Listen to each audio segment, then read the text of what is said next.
My heart is breaking, my body's aching, and I don't know where to go. So tell me, won't you tell me? I just gotta know. Yeah, you'll never understand who I am, cause I'm just the definition of a man. Try to remain afloat and stay devoted while I'm hoping I can stand, cause I'm just the definition of a man. There's things I need to know, I need to see, I need to focus on the plan. Still, I'm just the definition of a man. Shit, I ain't got the knowledge of a prophet, but I profit off the land, cause I'm just the definition of a man.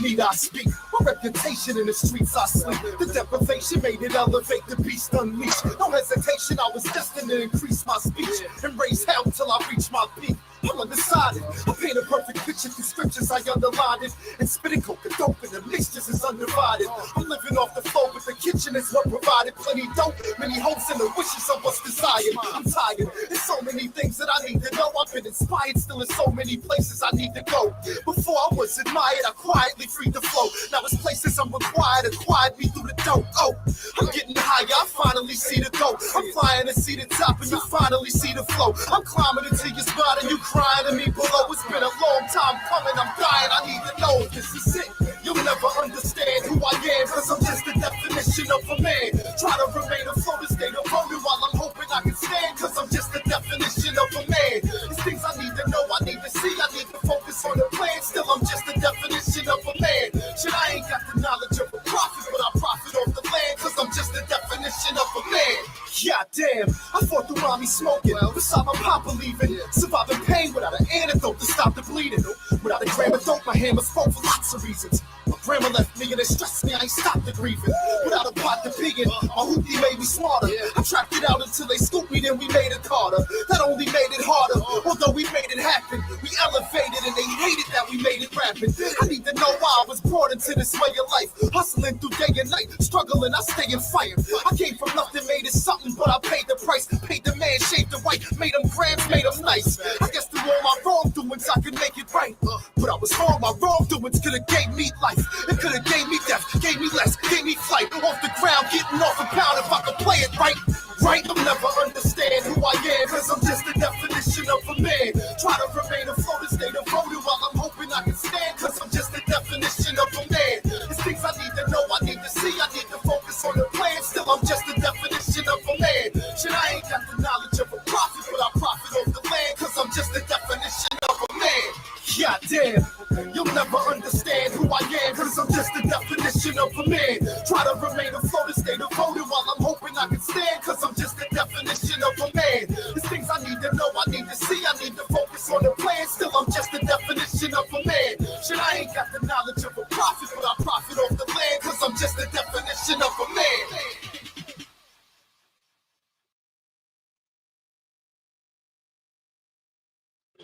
Welcome in, y'all, to Smoke Session.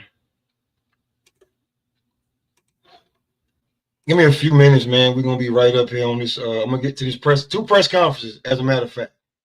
Tell Congress to protect. So I'm going to get to the Conor Benn, Eubank, because that shit was funny to me. And then I think Jamal Charlo, I think he's cooked. I mean, if he does win this fight, it's just because of experience, and I think I don't know. If he wins this fight, it's pure luck. He fights Caleb Plant, he's getting his ass whipped. That's just my opinion. But give me a second, and then we'll be right up.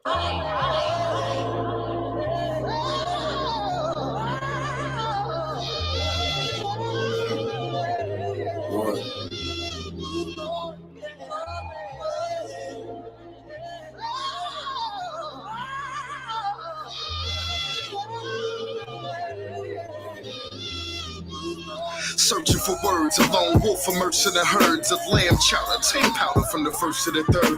The manpower when the merchants are served would only wait and flood them with gram showers when the thirsts emerge. Just like I'm here to live my life as a sin. I'm only human in class, the only student, so I'm writing within. No need for pen, no need for piece of paper.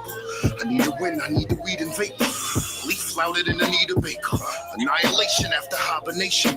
Hunger pains after the cryrations, praying under condensation. The thunder came amongst the side of Satan. The sun is changing and the flies blazing patient and my time is racing. I And I rely on intuition, but we stand in the demand, and our supply is insufficient. What we do, expand the grams and cut the ties with inefficient. What that bring, hand in hand, split enterprising was the mission. It's a jungle in the streets outside, no man is safe. Hundreds of police outside, we can't escape, we dying. Can't relate, but we try it and can't erase. Forgive and not forgive, though we strive and stand with fate, but it's hard. Write my life in every single song. If you relate, then you can sing along. Strive and stand with fate, but it's hard. Write my life in every single song. If you relate, then you can sing along. Oh my God. You see that Jonesy motherfucker that just ran out of here? That's real paper right there. That's real clientele. Try 800.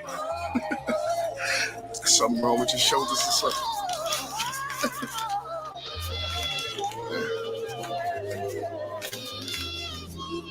Lost in my thoughts, alive soul, lost in the cause. My guys know, high soul that a portion of cost. It's mind cold, but that's the cost of a boss. He lies froze, he's firing eyes closed with no remorse for the loss. It's like he's here to live his life as a sin. He's only human, his past. Conform to lose until he rightfully wins. No need to boast, no need to feed the fables. Remain dope beside the needle takers. The coat whited in a sheet of paper. It's dedication after desperation. To the clouds, our only destination. Living without expiration. We got the gift without an explanation. Try and spot him at his resting line and dot him like an exclamation. And I rely on intuition, but we stand in the demand, and our supply is insufficient. What we do, expand the grams and cut the ties with inefficient. Whatever, it's hand in hands, but enterprising was the mission. It's a jungle in the streets outside, no man is safe. With hundreds of police outside, we can't escape, we dying.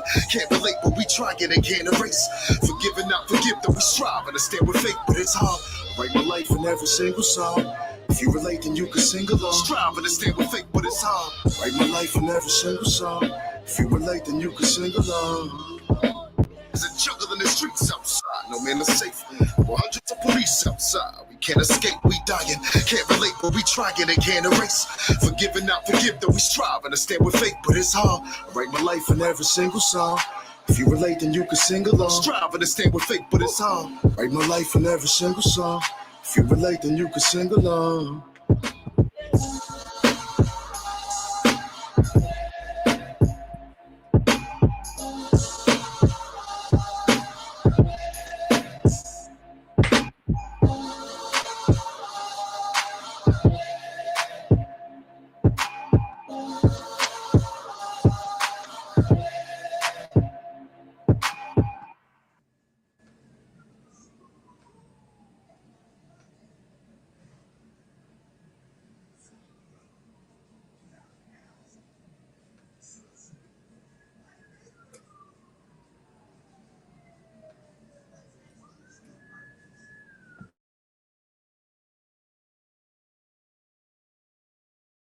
AC, what's good, AC?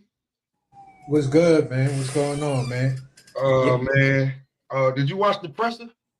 Yeah, I was about to watch it, and then I see you going live, so I'm like, damn.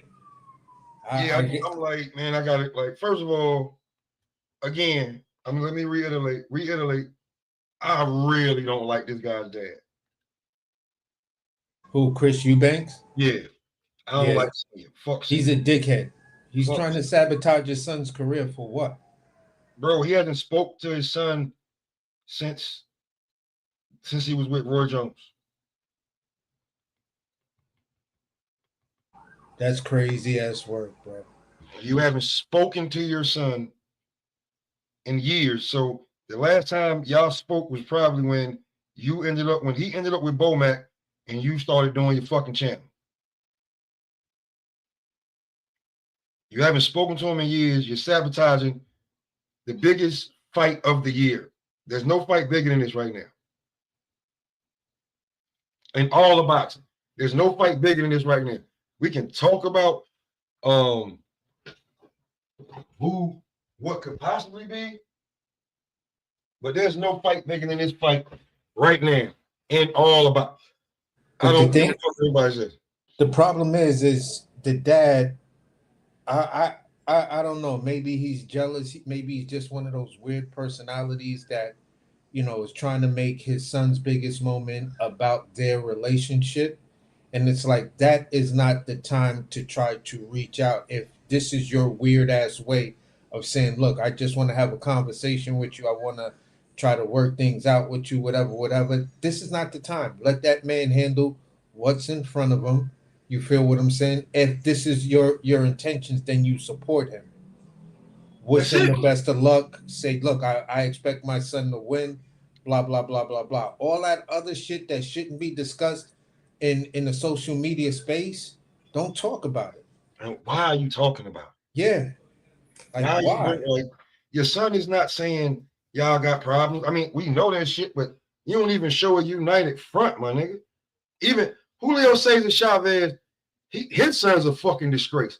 He's still there every fight. Yep. That go back to what Body was saying, bro. Real talk.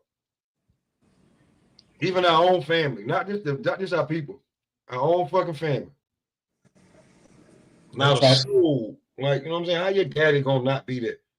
That's just some shit. Word That's up. the very definition of a crab in a fucking barrel. Word up.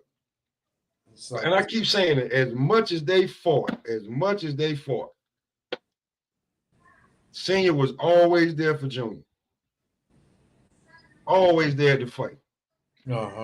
Always there. Them niggas about to whip each other's ass in the damn gym. Shit. Came fight night, that nigga was sitting over there behind Floyd. Look at some of the beef T.O. went through, some of the beef Floyd went through. At the end of the day, all of these dudes, you know, reconciled with their son. You feel what I'm saying? So it's just awful, bro. Like nah, bro. Man. Like, and I can see if your son was a criminal, you know what I'm saying? You getting in crazy trouble. He just honoring the name. No, my nigga. Oh, he's how about to have the biggest fight in his career? He's about to have the biggest fight. Like, this is 30 years in the making, 35 years in the making, born to hate each other. Yep. And you can't get out of your own way and just be there. Yeah, that's some real Hatfield McCoy type shit. Like, you born into the beef. Like, whether you want to be in it or not, this is what it is. You feel what I'm saying? Second generation Crip and Blood type shit. And this ain't even what you call beef, bro. Like, I take that shit down. I think I might take it down. But yeah, this nigga got a picture with Nigel Benn and Conor Benn when they was younger. So nigga, this shit is like really. This ain't my beef, Dad. This your beef. Yeah. This is actually your beef. You don't want it. I gotta take it up now. You don't want it. So since you don't want it, you're gonna be a bitch. Yeah, basically. Since you don't want it, you're gonna be a bona fide bitch. What's that about, bro? That's this first part of this shit. Like, I can't stand the nigga Pops, bro. The nigga Pops is just probably like, maybe I'm just saying it from the wrong side, but bro, that's your son, bro. And he about to have a fight. And you're more concerned about him disgracing your name. Man, the only reason we fucking talking about this goddamn fight is because this nigga with your last name. Yeah. What the fuck is you talking about? You missing out on so much goddamn free promotion, and nigga, your channel be taking off right now if you was your stupid bald head motherfucker. Uncle Ruckus ass nigga from Europe. For real. I can't stand this nigga, bro. For real. I can't stand this nigga, bro. For real. I don't say I hate him, but I just can't stand him. Bill, what's good, bro? What's good, man? Splash Brothers, what's good with y'all? I don't like Chris Eubank Sr. I don't like that nigga. Fuck him. Yeah, man. You know, we in that time where sometimes the fathers, you know, kind of hate on the sons, and the fathers want to lead their sons certain ways, and like when they stop listening, there's a problem. Like, this is a grown man. This is a grown man, though. This like, you should say, all right, man, that's my son. This is my son doing his thing. Bro, I'm sorry. I got a different relationship. I can't go months without talking to my pops. Ain't no way he's still on this earth, and I'm not gonna talk to that nigga on the fucking regular. Right, like something was up. You know, you never know, man. These You ain't spoke. Yeah, Chris, I just watched the presser. Like I stopped everything and watched that shit. Right. I'm gonna get to that because I love how he ain't letting nobody else talk. He was telling Eddie and his second in command, he was just talking all over them like y'all niggas can't talk unless somebody ask y'all a question. Shut the fuck up. I don't want to hear a peep out you motherfuckers. So on that note, I was like, yeah, he's still on the G shit. But you ain't spoke to your son since he left Roy Jones Jr. when he took that loss. That's like, oh, you failed me. That's like a slap in the face. You know what I'm saying? Man, so oh, you threw your son away because he lost. Whatever it was, because right after that fight, he left Roy Jones and he went to Bomac. When he still with Bomac now? Huh?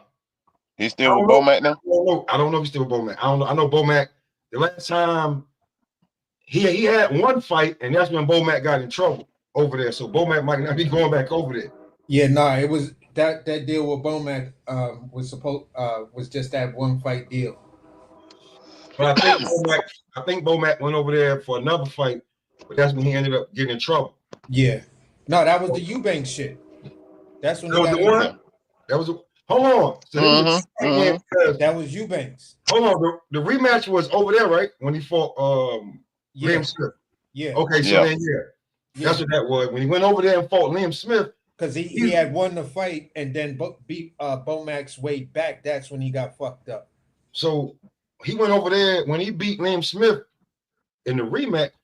He looked more like Roy Jones than what Roy Jones was teaching him in the first goddamn fight. Right. Well, sometimes fighters expect you to do shit exactly how they used to do it, and they don't know how to teach you. Now you got two greats. You got one is your daddy, and the other one your daddy praises because your daddy really didn't want that smoke with him. And he's already said that. That's why he didn't come over here and fight him or James Toney. So you got both of these niggas trying to tell you what to do. And it's like, you know what, man? You know what, Roy? It's not going to work with him. Him who? My dad. It's not going to work with him. It didn't register, man. It wasn't. Yeah. But I got a question, though. I ain't trying to change the show. I ain't trying to down. You know, I got random shit on my mind. I'm going to ask AC. AC, do you think my man Ben is ready for Maria?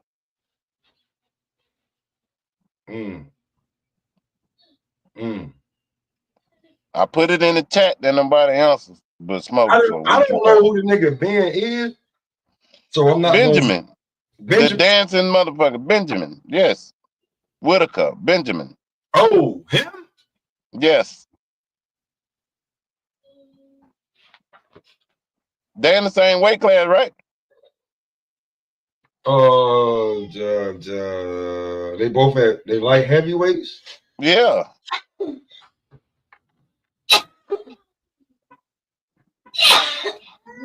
I mean, Morrell got what, like 12 fights? I mean, Benjamin got like what, 8, 9?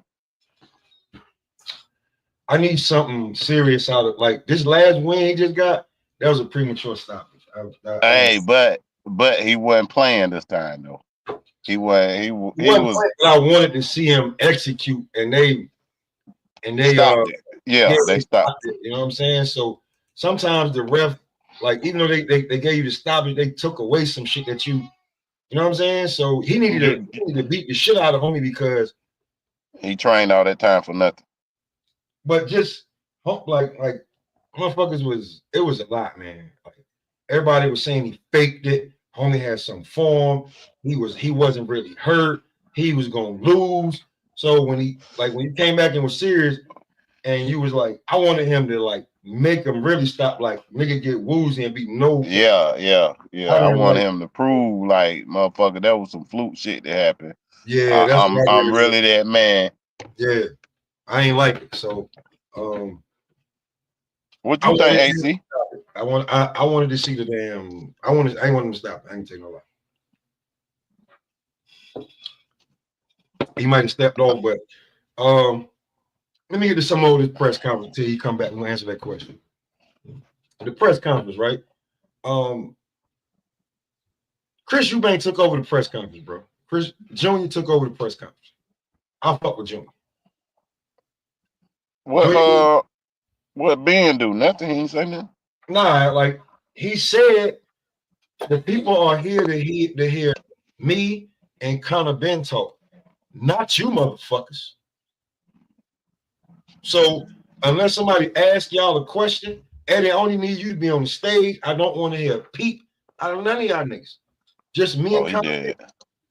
And we don't want to hear nothing about y'all shitty promoters. You niggas don't need to talk. This ain't your show. This is I'm the A side. The Turk, is me and the Turk, nigga, and Connor Benn. Fuck you. Yeah, he mean business. He mean total business, bro. Word up. He ready to show the world some shit. And I seen his crib. I seen I ain't watched the whole shit yet, but that nigga go from the ring to a nice, comfortable couch and probably lay down. I don't even know if he go in the gym. Everything he needs is right there, and then he can go sit on a nice, comfortable couch and relax right there. And then we get right back up and go back to the ring. So I don't think this nigga slap. T was good, bro. What's good, bro? What's good? What y'all got going over here? Man, you know we talking about this is literally the biggest fight in boxing to date. Literally. This is the biggest fight in boxing. Everything else is pretty much we know what's gonna happen. But to date, this is the biggest fight in boxing. So hold on, wait. So I heard some, I pay attention to words, right?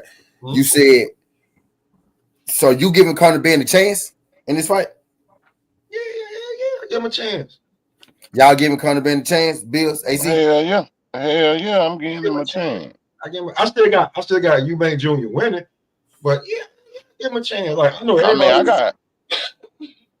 I got Eubank dog walking, but like you got to give this man a chance. Like it ain't like he just no regular foe. You know what I mean? I know we've been sparring too. I know we've been sparring, so he ready for war. He been Denzel Bentley, another one of your guys, and they said he dropped William Skull. So he's not just playing around. Who dropped William Skull? Conor Benn. That's what they said in training. I like how Denzel Bentley and Conor Benn messed with each other. I knew like real UK niggas, right? Unite. So when I seen that, I was like, those the real niggas on this side of the pond. Bentley.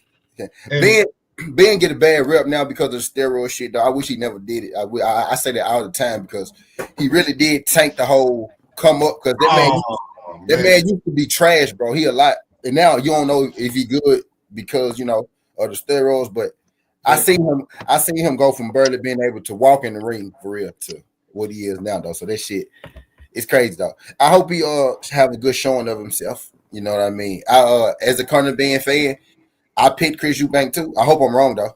I hope I'm wrong. But did you watch the presser? Nope, not yet. Yo, if you don't watch the presser, go right to the end, watch the stare down, and you get two different perspectives. I'm gonna watch it. I watched the Grand Arrivals yesterday. I just really forgot about the presser today. I caught on. Gonna be real with it. They did it though. Them niggas did not flinch or anything. Yeah, I seen that part. No, I seen that little piece. Yeah, I seen that. 3 minutes. It was a 3-minute stare down, bro. But it's all right, Smoke. Huh? You said it was a good card. Who else on the card? Okay, hold on. They got Vidal Riley. Y'all may or may not know him. Vidal Riley and Chevron Clark. That's gonna be a nice little fight. Chris Bellum. Yeah, right there. Call them out. See, they right there. Brandon Gladden from Georgia. He fight down there he down there from the south. He down there from Alway. He fight at Mustafa Gym. Brandon Gladden. Mm-hmm. So he wanna the South guys, like one of Brian Norman folks. Like he fight at the same gym. Okay. I don't know if he a mainstay there, but he be in and out that motherfucker. So he got a good relationship with them people. So I like him, Brandon Gladden too. And he was the guy that was supposed to be a champ, but he took a crazy loss, like a crazy decision loss, and then he came back and he lost again. But he won like 3 times since then, so he trying to bounce back. If he beat Chris Bellum Smith, he right back into that title contention. He started a little late with Brandon Gladden, but used to be a football player. You know what I mean? So hopefully he get that dub, but I picked against him too. You know what I mean? So I hope I'm wrong on that too. And then you got the co-main is Yardy. Yard and Lyndon Arthur. Lyndon Arthur, the 3 match, right? The rubber. Yes, rubber match between them. Like rematch, the 3 match, the 3 match, the rubber match. You know, whatever you want to call it. Yeah, they throwing that. He gonna knock his ass out though. I think he gonna knock him out. I think. The card is good too. The card is really good. Aaron McKenna and Liam Smith. Y'all know who Liam Smith is at this point. Let's do the knocked out Eubank, right? Yeah. And Aaron McKenna is a young bull that on the come up. Like he like one of the. It's a Dom Smith, Aaron McKenna, Dennis McCain. It's a couple young bulls over there in the UK that they pushing. He one of the young bulls that they pushing. So this is him and his big step up fight versus Liam Smith, because Liam Smith could knock your ass out, young bull. You know what I'm saying? So he got to fight. He got to fight your career. The card is low key. If you know the guys, if you invested in the guys, it's a fire card. You know what I mean? Fire card. T. I'm gonna ask you. So, do you think Benjamin Whitaker ready for Morrell? He just asked you a whole. That's his guy, man. I heard you when you said that, man. Hell no, Bills. Hell no, he's not ready. Hell no, he's not ready, Bills. A little bit more. He need a little bit more. Yes. I think he's ready, bro. I think he's ready, man. He's not ready. That one little incident made him get serious, man. You got the skills, you got the head movement, you got the footwork. Now he got everything. Mean, you just got to put the shit together and be serious. Like, quit dancing and playing. And he showed that they stopped it too early. I think he was finna punish old boy. Man, like, he was either gonna knock him out then or he was gonna knock him out 10 seconds later. His ass was getting knocked out regardless. Yeah, I just wanted to see it though. Like, I think they robbed him of the performance. Like, I kind of how I feel about Bud and Sean Porter. Yeah, like, man, just fucking get busy. What you doing? Yeah. But now, Pop, when you hit his ass, he shook his ass up though. He shook his ass up. Man, you could tell Ben Whitaker came in there to stop him because he had that right hand cocked. Easiest bet anybody could have ever made, dog. I swear it was. Yeah, exactly. I don't want to be biased over here because we all been Whitaker fans, but knock this nigga the fuck out, man. Because we all of us do fuck with Ben Whitaker. We're all Ben Whitaker fans. When he fell over and niggas were talking about all that bullshit, we low key we was mad, but we was like, y'all fun now. When he fight, we'll see. Yeah. And we seen it. So hey, you know what? I gotta ask it, bro.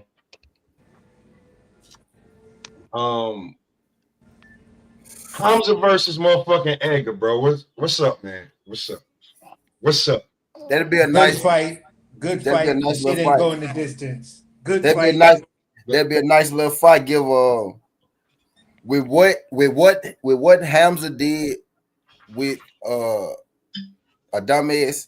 I don't think Edgar is that crafty or that tactical like a dumbass. So I think his way of getting on the inside gonna be real sloppy, and I think Hamza go fuck him up if they ever fight.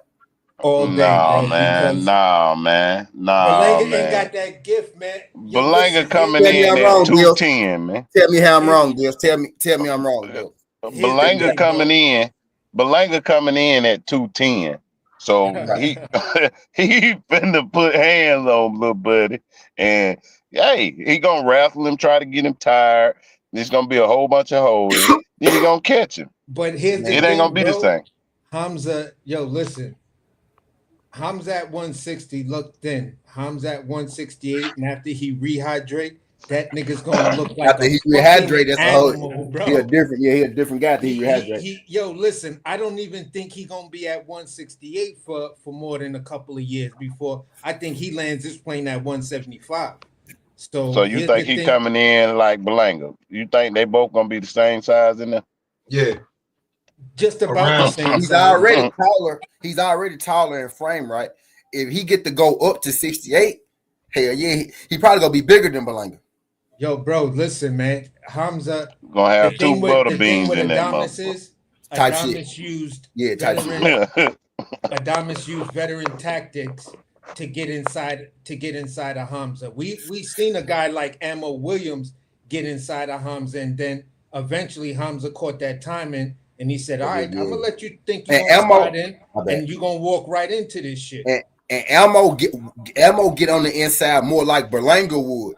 You know what I'm Yeah. saying? Not like a dumbass would. A dumbass is more strategic with his getting on the inside. They You know, watched a lot Ammo of film on Hamza. Ammo and Berlanga coming through the front door. Like they kicking the front door in. They not, you know, finna. They not go, you know, plant a knocker. They not go. Right. They not gonna have, you know, a knocker on the back end, a knocker on the back door, and then sneak through the front door like a dumbass did. They coming straight through the front door. It's gonna have to be a knockout because if we go 12, we already know who wins. Yo, that shit is not going Allegedly. 12. I saw what you did there. Yeah, I seen it too, girls. I got one because this is my guy Body. This is one of Body's. I know he want to see this. Where this shit at? Albert Julio versus Sabril Matias. Good fight. That'd be a Matias, cool fight. man. That'd be a cool Matias, fight. man. You want me to be honest with you, bro? I don't know. I think Primo might take it, man. Primo might come in for the upset. I want to see it. If this was 4 years ago, right? I say shit. Julio might get him.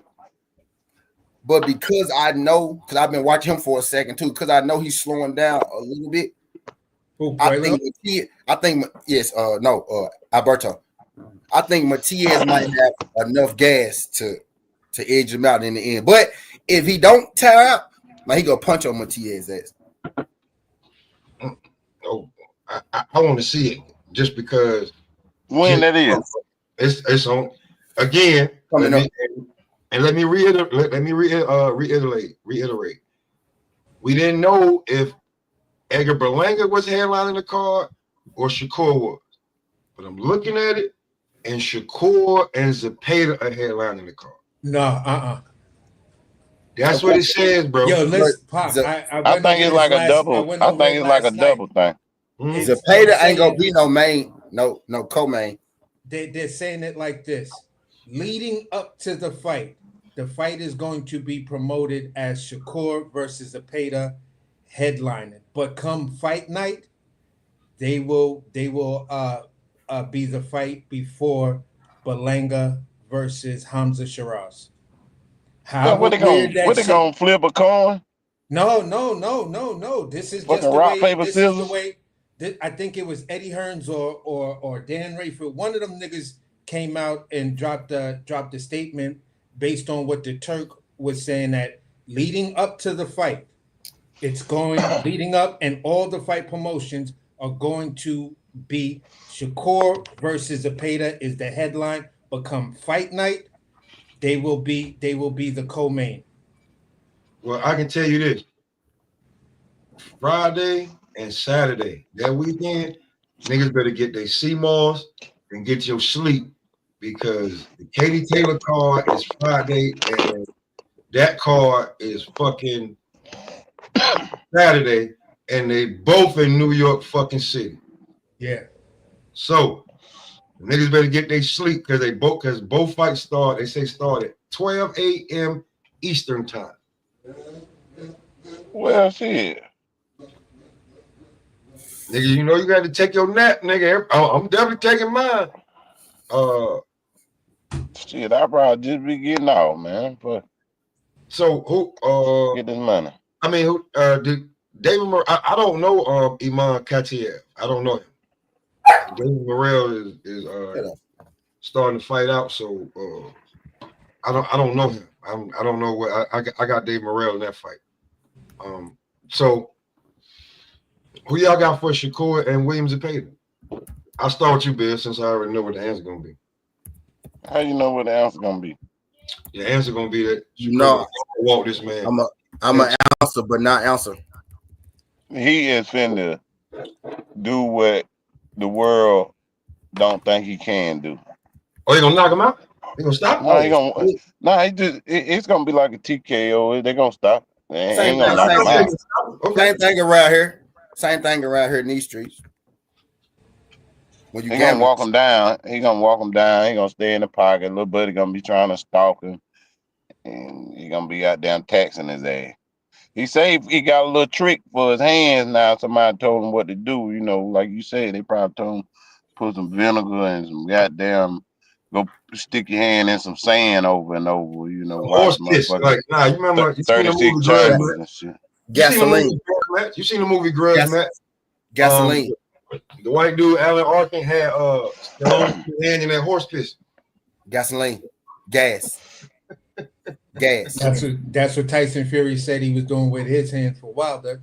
He said, I'm putting them shits in gasoline. Gas. So no, we tell you how you can see it right then and there, make your shit rough in the motherfucker. Can, what's up? Make your shit rough in the motherfucker. Y'all got so okay. Hey, who you got? Go ahead. Listen, I'm still on the fence with it because there's just certain issues that I really don't want to ignore. I'm gonna say it like this: I'm expecting Shakur to win, but if Zepeda should make him work and make him use those hands, and early and often, Zepeda might be able to take that fight in the second half and do something with him, huh? How? He got to hit him. No, the point I'm saying is this: if let's just say he goes to Zepeda, somebody like Chavez or one of them old school Mexican boxers, get to him. You're like, you want to know how to fight a motherfucker with fucked up hands? When he throws his shots, you let him keep hitting you in your elbows and your forearms. When he tries to throw a shot to your head, let him hit the hardest part. Either he'll break his hands even more or he'll fuck them shits up to where he'll put them shits in his pockets. AC, you always come up with some conspiracy theories. That's not a conspiracy theory. That's old school boxing shit, bro. Like, I don't know, like where you been? Man, Bill's I know what you're saying, man. I know that, man. So hold on. T said he gonna answer without answering. Because AC didn't answer neither. Nah, so, hell yeah, fuck that nigga Bill's hairline too while I'm here before we even take off. His hairline, his beard underneath his neck, all that right now. That nigga's beard got a beard. That nigga Bill's beard grew its own beard. So yeah, if I turn on the camera right now, Bill's look like Moses, don't he? I cut my shit. Look, man, that nigga Moses turned his camera on. I ain't never seen Bill turn his camera on. Hey, what's up with y'all, man? Yeah, I don't know why. I don't know why I thought Bills was a fat nigga. Hey, man. Fat nigga, I don't know why I thought Bills was a fat nigga. Bills ain't no fat nigga. Man, what's up with y'all fellas, man? Nah, that's Cam, man. That's Cam. Talking a little boxing, man. The presser, real quick. You just jumped up here, Cam. Chris Eubank Jr., Conor Benn. Let me just let you know, I really don't like Chris Eubank Sr. I think he's a piece of shit. So I'm gonna just go from there. Okay, so I'm gonna keep it all the way a bean with you. He can be a horrible individual outside of the ring, but he's fucking coachable. Shout out to B&B Boxing Academy. It's Omaha, Nebraska, in this bitch, North Side. You know what the fuck going on? If Bomac in his corner, I'm riding with Bomac. I got Eubanks in 10. We know Conor Benn, good juicing ass with all of them good, hard, heavy combinations and muscles is a fucking gas tank Waiting is slow, nigga. He has horrible gas tank issues. You go to Conor Benn's body early and often, then body bank deposit shots will pay off. He'll be gassed by the 7th. We sending him home between 9 and 10. I'm calling him in 10. Cam, hold on, bro. Hold on. Didn't this man allegedly, so-called suspiciously, just knocked out the IBF 168-pound champion in sparring? Allegedly. I'm with the him. I mean, we didn't hurt him. I mean, shit. He about to Sean sleep. Porter He about to sleep Chris Eubanks if he just knocked out William Skull. Hey, like, Sean Porter. He about to sleep that nigga. Hey, I'm telling you, man. Sean Porter beat Alexander Usyk, nigga. Will he beat him now? Will he beat him now? Yeah, all right. That's what I'm just telling y'all what I saw in the comments, man. He about to Chris Eubanks. He about to sleep him, bro. He just knocked out William Skull. That's my word. He about to sleep. Hey, if William Skull just got knocked out in sparring by Conor Benn, we can already tell you what this weekend has in store for that good boxing club. He got dropped by Conor Benn. He got dropped by another beast. Shout out to Canelo for finally getting in the history books, 2-time undisputed.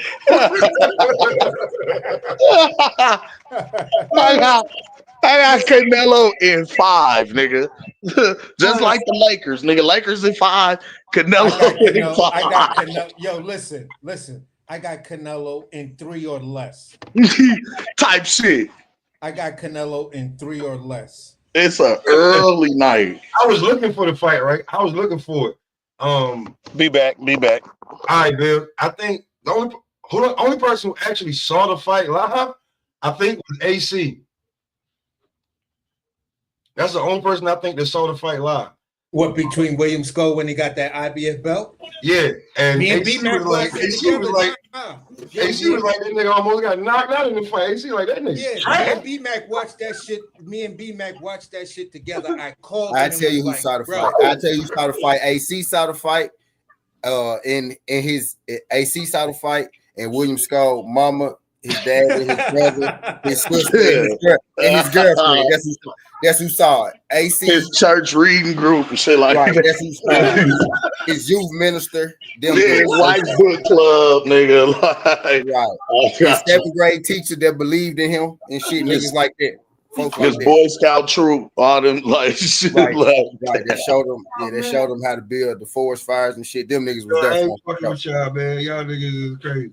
I ain't gonna lie, bro. I know who William Skull is. I had never seen him fight ever in my life. Not one time ever. Never. He one of them names that you hear, but you like this nigga don't exist. You know what I'm saying? That's kind of who he was, bro. I'd never seen him. Yo, William Skull was a bot until he got the belt. You know, look, y'all know William Skull and Lamos. Y'all remember Lamos before he lost to Hitchison, how he was like a myth, like nobody really never seen him before he fought Richardson and shit like that. That's how William Skull is. Like you heard about him, but you never seen him. Oh man. Don't William Skull got like 29 wins with like knockouts? How the hell you got 30 fights, bro? We never seen you on Top Rank, The Zone, never Pro Box.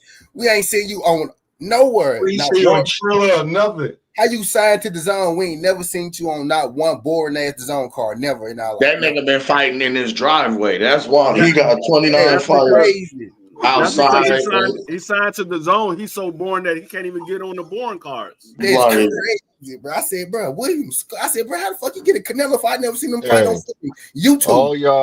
All y'all sound like some haters, man. That nigga been moved very carefully. Look, he been moved very carefully. You know what I'm saying? That's the reason why he's been in the position he's in right now. Very careful. Y'all need to stop hating. Very careful. There's nothing but hate in the air. Wait, moving very carefully. He was very carefully. He was fighting all amateurs, and I ain't got no comeback. I ain't got no comeback for that, dog. You're right. Moving carefully is good because it was a minefield at 168. Like anywhere he stepped, boom.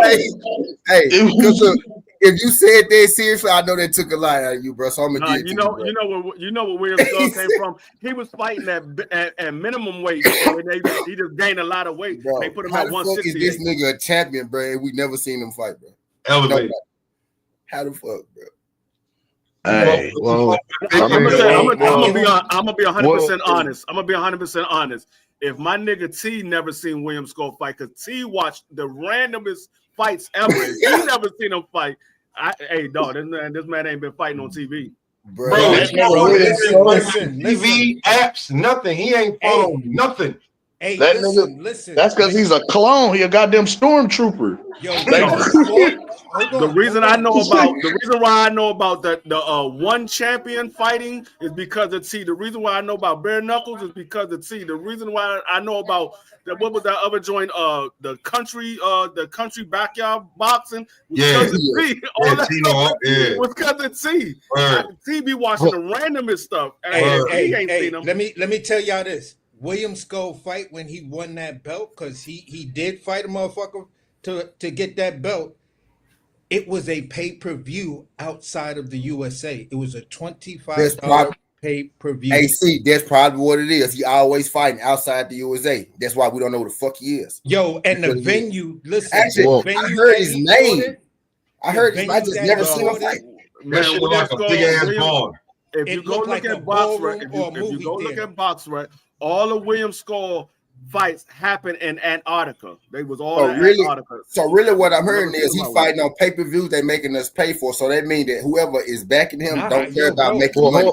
I caught it for free. I caught it for free on YouTube. Some random European dude that I just subscribed to, because sometimes when they have these weird ass European fights and shit like that you can't find, he'll air them shit. So that's how I know about B-Vol. He was the guy that put me on the B-Vol and shit like that.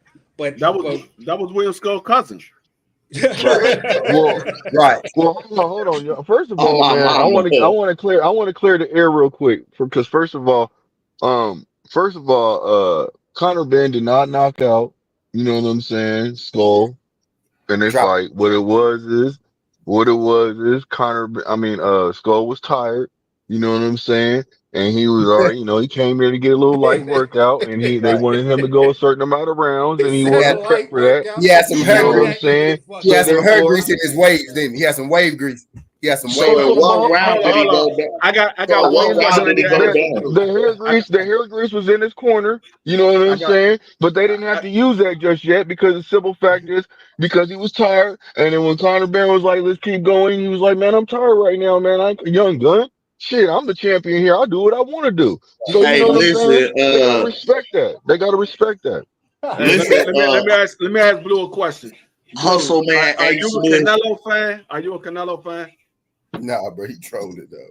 Man, get the fuck out of here. No, right now he on this Hustle A. Smith. That's Hustle A. Smith right now. Yeah, he playing the contrarian role on purpose. I knew he was trolling when he led with y'all hating on William Skull. Like, yeah, that's Blue A. Smith right now, nigga.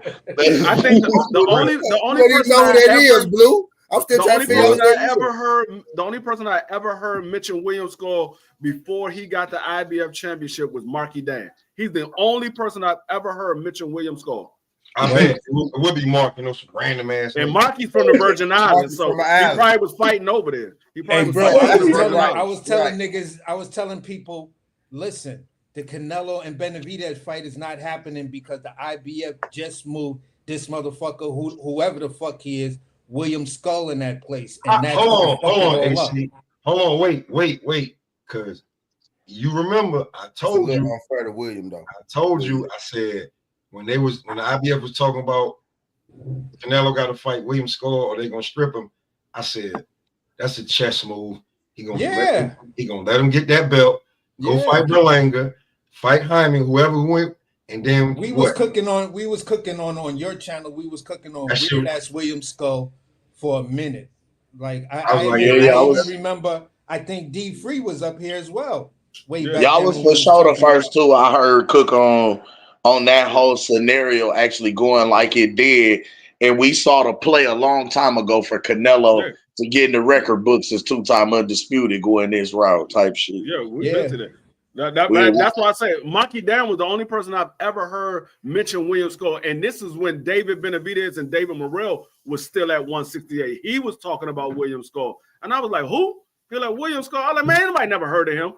I'm like, nobody want to see Canelo fight no damn William Skull. In the fucking rankings, and I'm like, I've been hearing his name for years, for a couple of years. I just never seen this nigga before ever in my life. I ain't know whether he was white. I thought he was white. I ain't know what he was. I have never seen he was white. I thought his complexion was white. When I seen the nigga, I thought that nigga black as hell. Where he from? I thought he was some European fighter. Yeah, I thought he was a European fighter.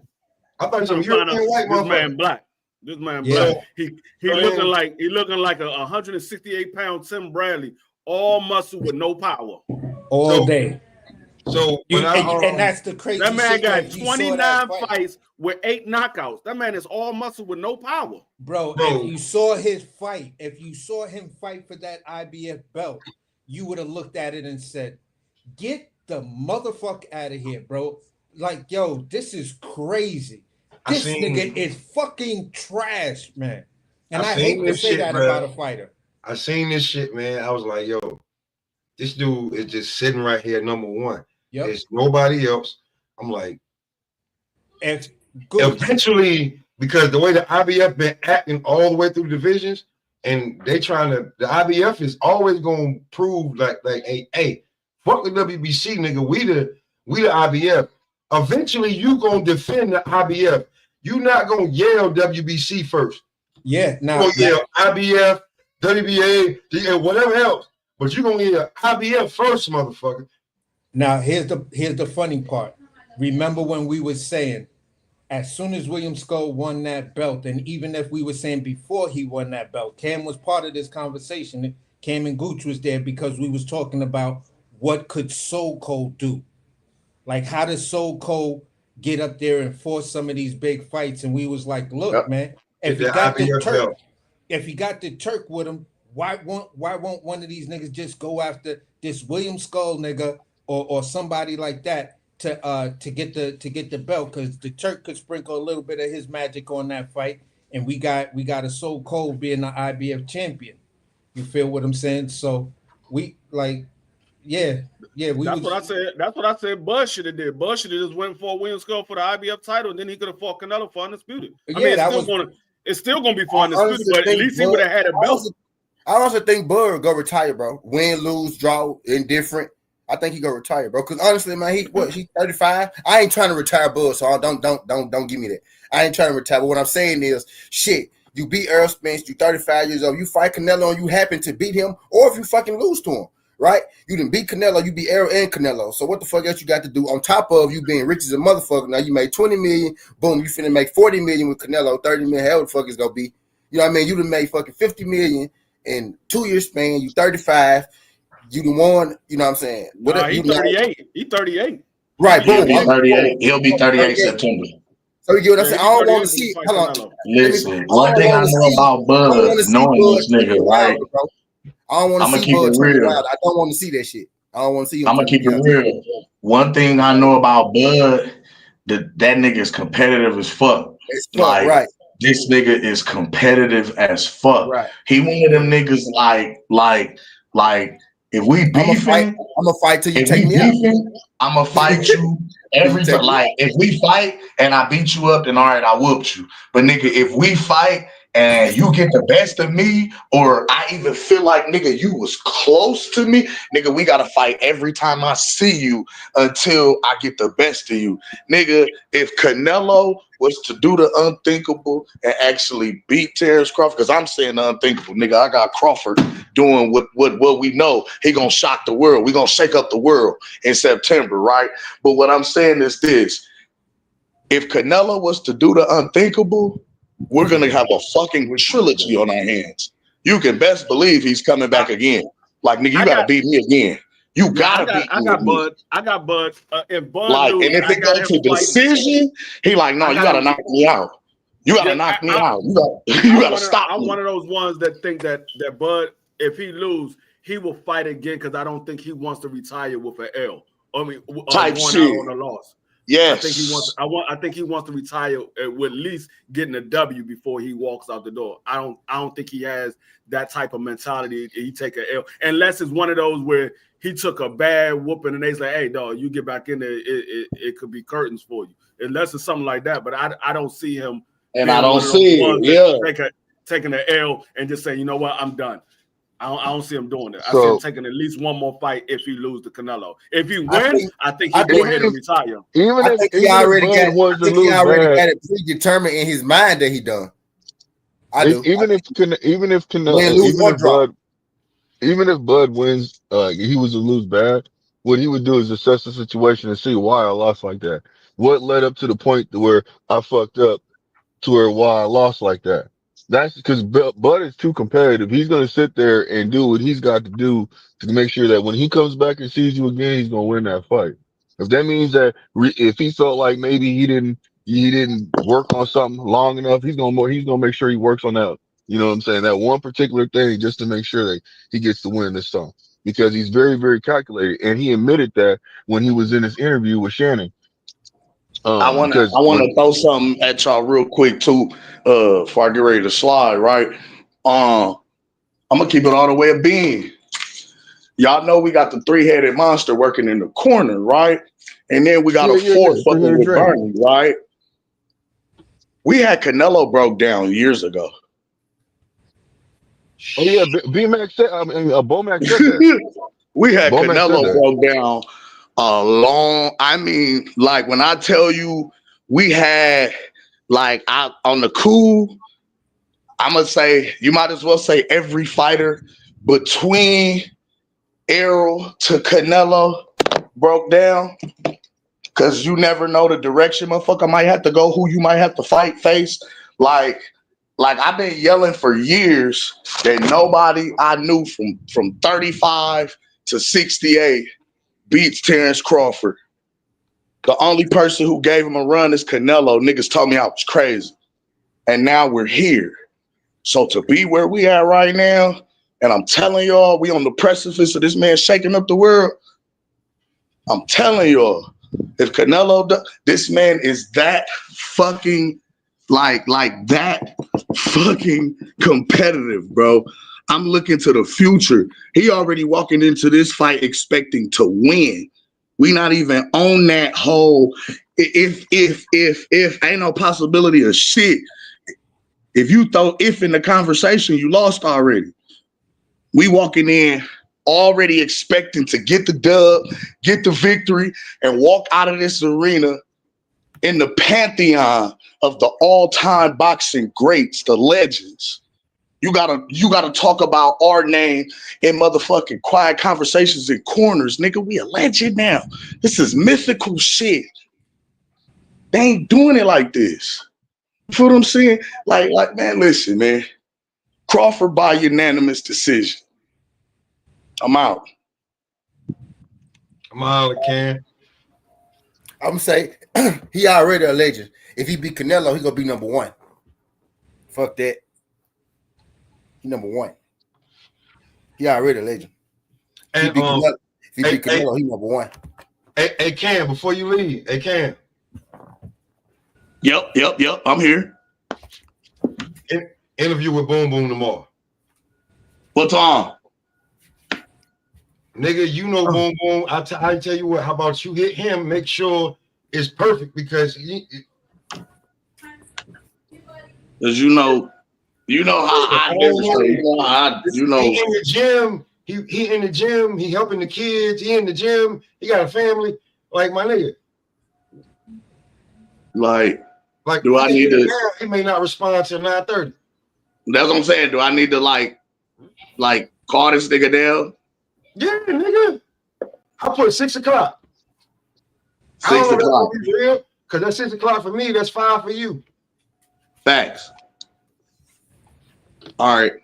I don't know. You want in between?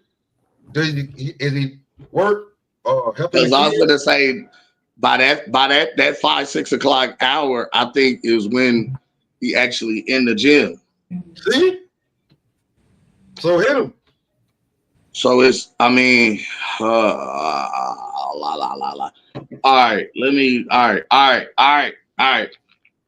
Y'all fucking killing me, bro. Y'all can't just be throwing me in the middle of I got shit going on. I'm doing shit. Camden got a life too, Jody. You ain't done a live in 2 months. Shut up. You can do this. You're right. Listen. I am the assistant pastor. You said you can go live anytime you want. So I'm assistant pimp. You can click the button twice anytime you want and talk about whatever you want. I'm an assistant pimp. I just, I unlock the doors of the church. I don't always start the service. Amen. But you right. I ain't gonna hold you. I need to get back to it and quit BSing.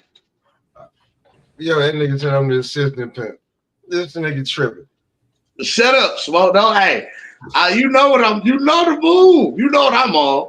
I'm on listen. The numbers going up. Good job, Cam. Yeah, I know. Yeah. And they all authentic. You feel me? Let me cook. Oh, man, you tripping. Let me work. Nigga, I ain't saying nothing. I'm being quiet. I'm just He said he assistant trick. Hold up. I might got a move for you. I gotta listen. We got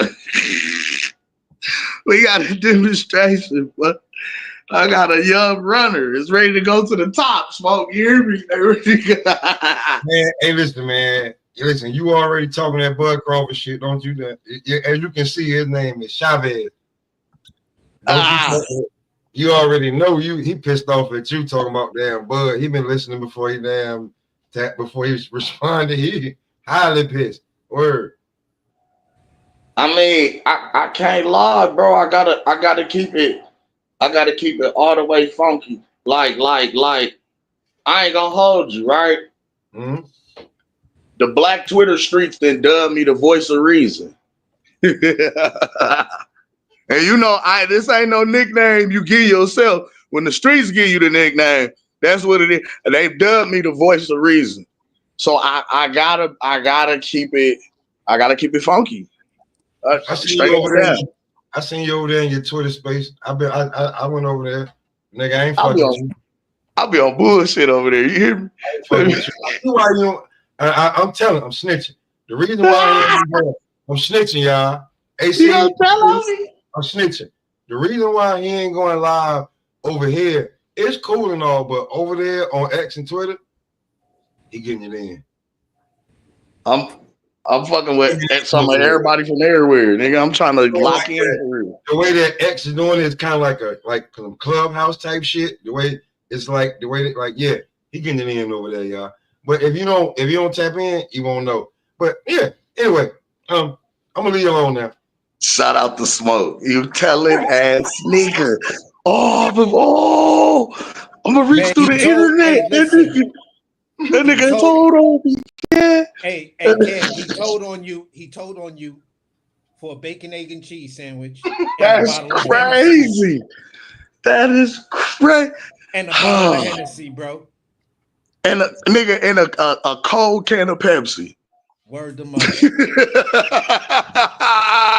And the bacon, egg, and cheese. A cold can of Pepsi. And 12. Ginger ale, you gotta keep your stomach straight. And he got the shit with the jelly on it. This diabolical, man. Everybody been trying to figure out where Cam at. I'm like, Cam ain't not being on social media. He's on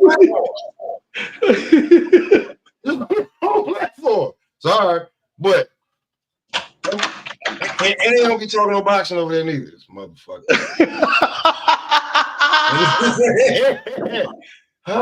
Niggas want to know where you at. All right, so Cam's in the streets. Cam's still outside. Cam still doing the same shit Cam been doing.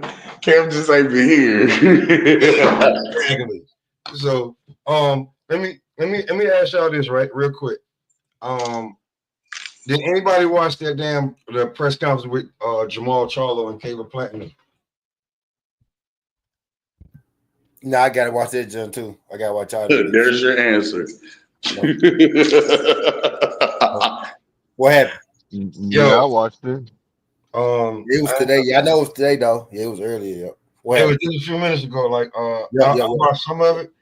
I'm gonna be real with you. Yeah, I normally watch all them shits the next day. There's normally what I do. Work and watch all them shits the next day. I don't like Jamal's slurring of the word, bro.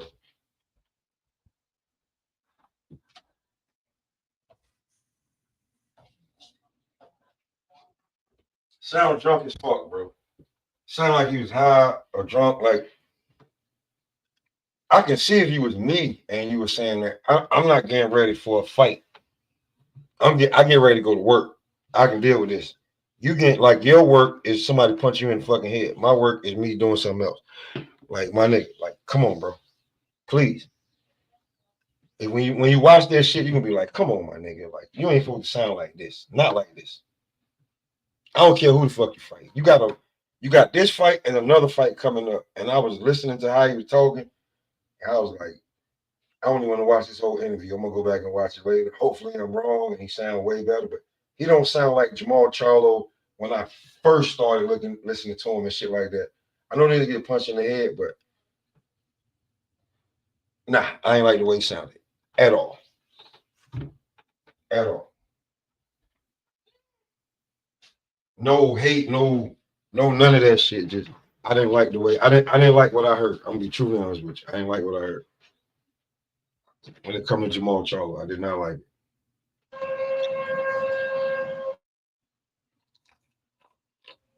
Nigga, I'm outside. The tornado sirens going on.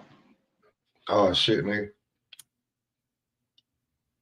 You are in the Midwest, but anybody like I'll be real with you, bro. Like I didn't like. Oh man, you know what? Anybody who think I'm like anybody got anything what they think about that? As far as the fight itself, I ain't gonna hold you. Like, I mean, between man, okay. So y'all know. How can I say this? How can I say this without? All right, fuck it. I'm a play Cam Bayless, nigga. Jamal Charlo is still an undefeated boxing phenom at this point. He's gone through some personal issues, okay? Now, damn it. I told y'all, if he can overcome and beat his personal demons, it ain't a man alive that should be able to beat him, right? And this is supposed to be to recoup from the slap heard around the world way back, right? The week of the fish fry, right? Right. Am I right? Yeah. Okay, so now we were supposed to been got this get back a long time ago. Like long time ago. Keep cooking, nigga. Keep cooking. But he said that, he was dealing with whatever he had going on personally, emotionally, mentally, what have you, right? And if you are not in the proper mind space to go out and perform to your highest ability, then I wouldn't suggest hopping in the ring and risking your life against somebody who's hungry and trying to knock your head off because, I mean, like, yeah, that's how guys really get hurt. Like seriously. So in that respect, I mean, I could see why it might have taken this long for him to get in the ring and actually do his thing.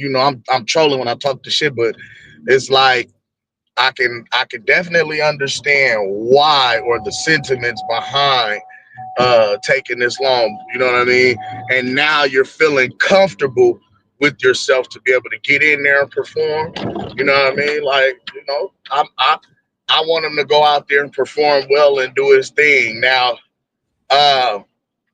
do I see him beating Caleb Plant? I think it might be a good fight. I think we might actually have a good fight. Caleb rocked him with the slap. But Jamal was right back. You feel me? He was right back. So I don't know. They got to fight in between that before, and they both have to win before that fight even happens. I think that'll happen. I think Jamal can pull this off, man. I really think he can. Like, but as somebody who's been gone 3 years from the sport, you really got to show and prove. Hold on, let me see how long he been out since he fought. He had a fight last year. Maybe he had that one fight against Benavidez. Against Benavidez, right? Jose. It's been a year. Against Jose Benavidez. Oh yeah, that's right. He did fight last year. My bad. Yeah, him and Stanionis actually did the exact same shit. They had remember they was out for like 2 years. Now you was right though. He was out 2 years, and then you had that one fight, and he been out for another year, if I'm mistaken. So he had one fight in 3 years, just like Stanionis type shit. But yeah. So like real quick, let me play this real quick, right? And we don't own this, and the disclaimer is up. It's gonna be a fight, It's gonna be a fight. Jamal Charlo got to do what Jamal Charlo always do. Mm-hmm. Oh, okay. Jamal, I know before we got on a little bit, you guys were going back and forth a little bit. You mentioned you're very big on your legacy as you prepare here for 168 and Thomas Lamana. What are your thoughts on your opponent? No, it's gonna be a fight. I've been off for a little bit.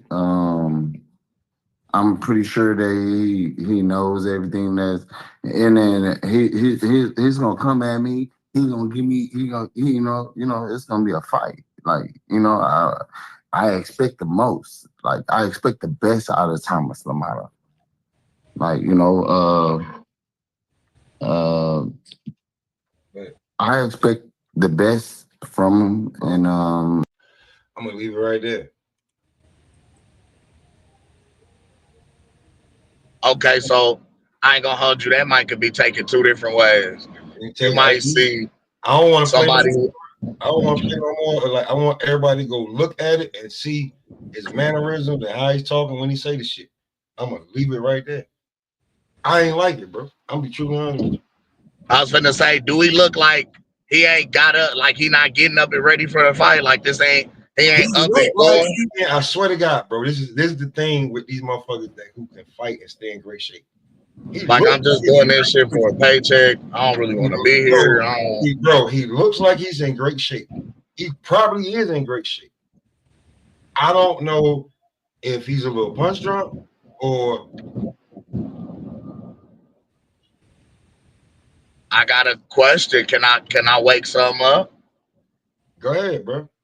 Now, what say the lights, camera? Like, what say the big stage and the lights and the camera actually kind of scare Cuz and make him nervous a little bit? That's what made motherfuckers turn to some of the. You understand what I'm saying? This is why we see motherfuckers always kind of on the turn up tip. Like, as long as I had my niggas with me and I was turned up a little bit, it made me comfortable enough to talk and pop my shit. But really deep down, nigga kind of scared of the moment. Cause like Charlo? Yeah.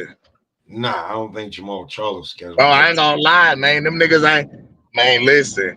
I know Louisiana niggas, man.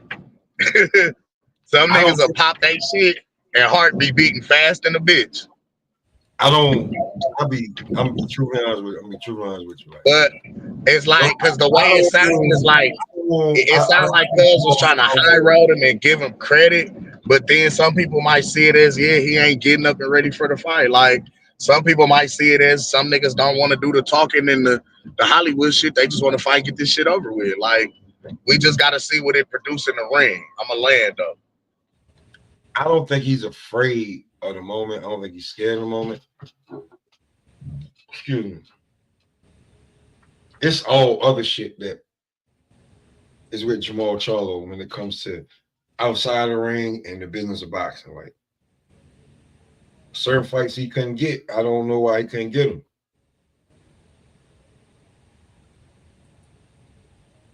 I don't know why he couldn't get the goddamn fights.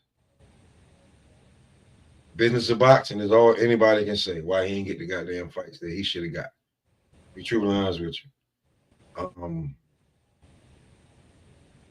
Now, after what he went through with his, like, niggas that like they don't know what that means. Your high school sweetheart means that shit hit different when she start. You know what I'm saying?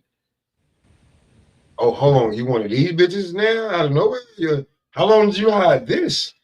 You was a fucking Russian spy, bitch.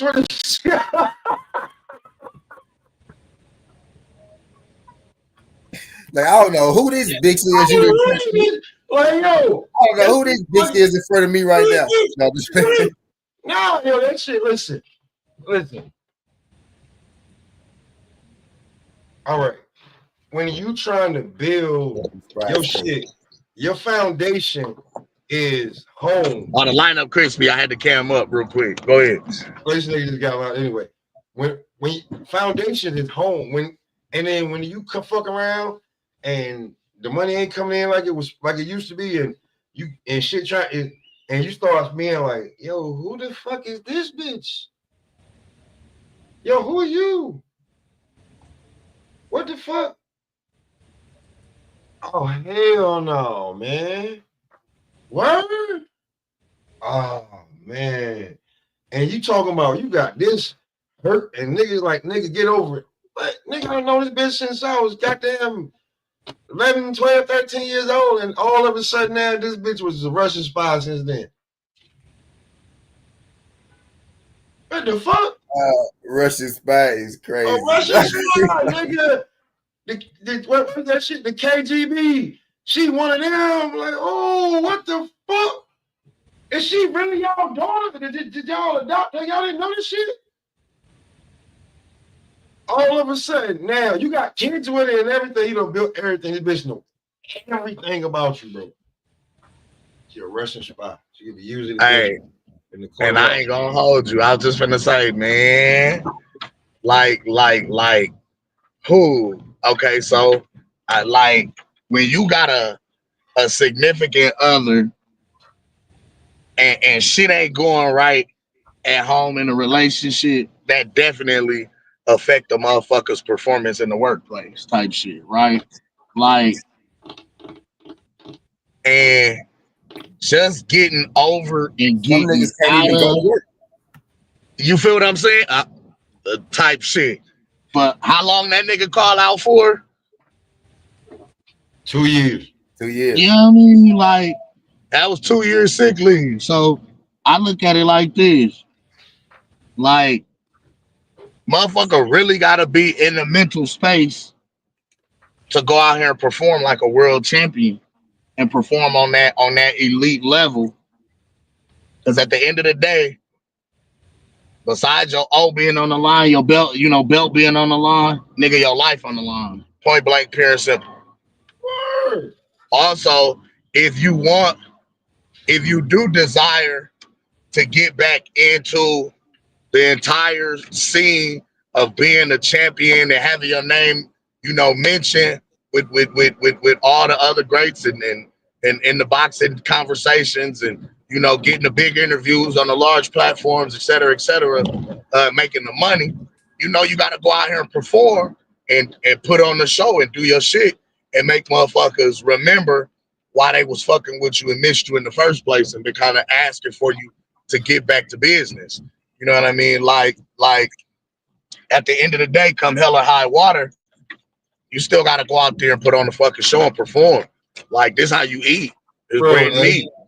Bro, that shit sound good when you probably hooping, football, soccer, but like boxing, you got to be 100% focused or you get brain damage. And I remember when I saw that video of that bitch, and I'm gonna call her a bitch because I can. This is my channel. Fuck it.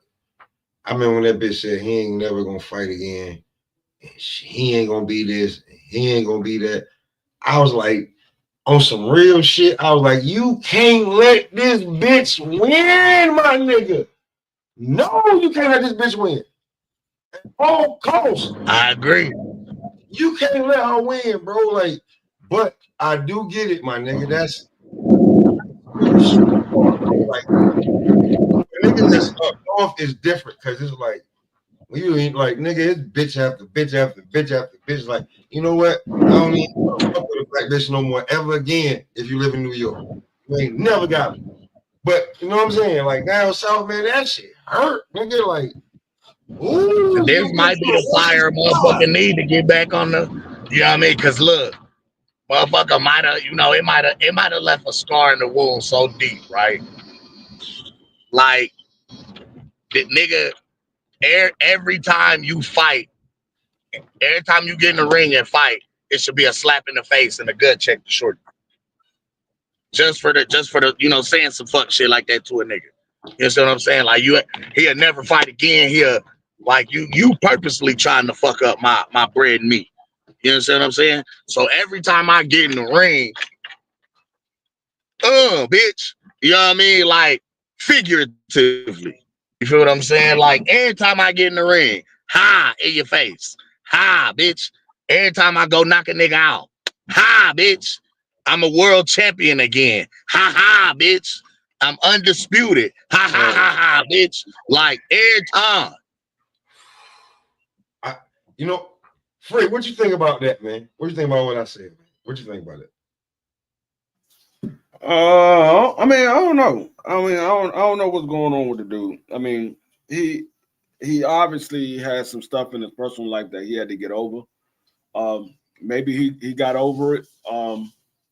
We'll see if it affects his performance. I think this guy is easy enough, even if he's still dealing with a little bit of stuff. It's not quite out of his system yet. I think this guy is easy enough for him to get past. Maybe he needs this to keep his mind occupied, because a lot of times that's what people stay at. They stay at work to keep their mind occupied when they don't want to deal with the stress and the problems that's going on at home. So maybe this is something that he needs. I really hope he needs this shit, bro. Well, I know he needs it, but I really hope that he comes in there and beats shit out of homie and looks, you know, great. So then when he fights Caleb Plant, is what it is. Because I feel like, you know what I'm saying? Like every time I think about his baby mom, I think about the Young Joe song, man. Fuck that bitch. I mean, yeah. I mean, a lot of times you want to talk about fuck me. Those relationships when you got kids with your significant other, you got baby mothers, you got baby father. Those relationships, it's hard to break loose. You always got that tie because y'all got blood that y'all share together. So it's kind of hard to break loose from that. So it takes a strong-minded person to be able to say, you know what, I'm just going to do me, let her do her, and we take care of these kids our own way, best that we see best fit. Because I mean, if he continue boxing for however long he continue boxing, he makes enough money where he could still provide for his kids without having to deal with her. Now, yeah, granted, she might try to take you for child support, but if you have it, if your mind is on straight and you doing what you're supposed to do, I mean, you can go to the court and where y'all can file for joint custody. That way you don't have to pay her child support. You file for joint custody. And you ain't got to get sole custody. A lot of men mess up when they try to get sole custody. It's hard to prove that a mother is unfit. Now, when you file for joint custody, it's easier. Okay, he's not trying to get sole custody. He just wants joint custody. He want to be able to see his kids whenever he wants to see them. It's easier to get it that way. In Texas too. The laws are different in Texas too. No, I mean I know it's different, but I'm just saying it's easier to get joint custody than it is to get full custody. I mean, it's just easier because, like I said, they are off the rip. The mother is the one that take care of the child. So even if the father is not around, the mother is going to be there for the children. Even if the father is there, the mother's still going to be there for the children. So it's automatically put it on the mother to take care of the children. When you in court, allegedly, that's how I suppose. Yeah, that's what they say. I mean, allegedly, but I mean that's how the court system sees it. they automatically see that the mother is going to be the one to take care of the children. You have to show that the mother is unfit to take care of the children. So, I mean, but like I said, those relationships are just hard to break. So sometimes it's easier said than done, because we might have went through it and we say, you know what? Well, I did it, but how long did it take you before you got a chance to get to that point where you did it? How long was you dealing with that situation before you say, you know what? Enough is enough. So sometimes it's easier to say than to do it. But if you've been through it and you realize, you like, you know what? I was dealing with that situation for a minute. Like my ex-wife, I dealt with that for 15 years before I said, you know what? Enough is enough. And I walked away. I was like, okay, I had enough. I can't do it no more. And I walked away. But I mean, sometimes it takes a while before you say, you know what? I just got to leave her alone. I seen that shit before. I seen that shit before. Word up. That shit funny as hell with it. It's not funny, but it is. When a man just be like, man, just whatever, man, just leave me the fuck alone. Word. Like, I seen a woman get everything she wanted. It was still mad. I said, God damn, bitch, what the See, it's easier for a woman to walk away because a man be like, man, all right, whatever. I'm gonna go find somebody else. With a woman, it's harder for a man to say, you know what, I'm done. A woman be like, what? You ain't done? We got these kids. You ain't done. You done what I'm saying you done. You're like, man, I gotta deal with this shit. What the hell? Now, when a woman say she done, you like, all right, fuck it, she done. All right, I'm out. Bro, I didn't understand that. Somebody told me, like, I was like, yo, why you just don't leave that bitch? He was like, I gotta make her walk away. I said, nigga, you like, nigga, we ain't got time for this, man. What the fuck is you talking about, nigga? We out here, nigga, we on the road all the time. We on the road, man, 4 days out the damn week, nigga. Whether it's legal or illegal, nigga, we on the fucking road. This ain't even your damn wife. This your goddamn bitch on the side. You talking about you gotta make her leave. This ain't even your real bitch, nigga. This shit, get rid of this bitch, nigga. She tripping. Now, you know how long it took me to try to get my ex-wife, to walk away? She still never gave up on it. It wasn't until she actually had the divorce papers in her hand that she realized it was over. Like, literally, I would be gone for like days at a time. She was still there. I'm like, God dang, she won't go. She won't go. Like, literally, I'd be gone for like 2-3 days at a time. I leave every weekend. I'd be gone for the weekend. Never say nothing. I go to work with a book bag of clothes, and then when I get off work Friday, my ass is on my way to Philly, or I'm on my way to New York, or I'm on my way to Boston. I was gone.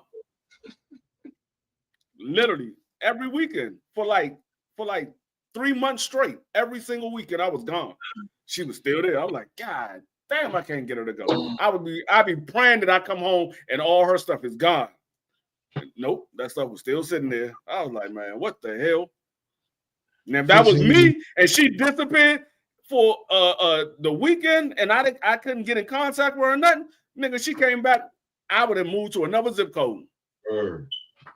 Oh, man. When he told me that, though, I was just like, and then I seen it. I was like, he was able to make a clean break. I was like, man, she not even a real bitch. She infinite side bitch. Her. Some nigga married her, and I was like, oh, man. Anyway, but yeah, I was just like, yeah, I see how that shit can.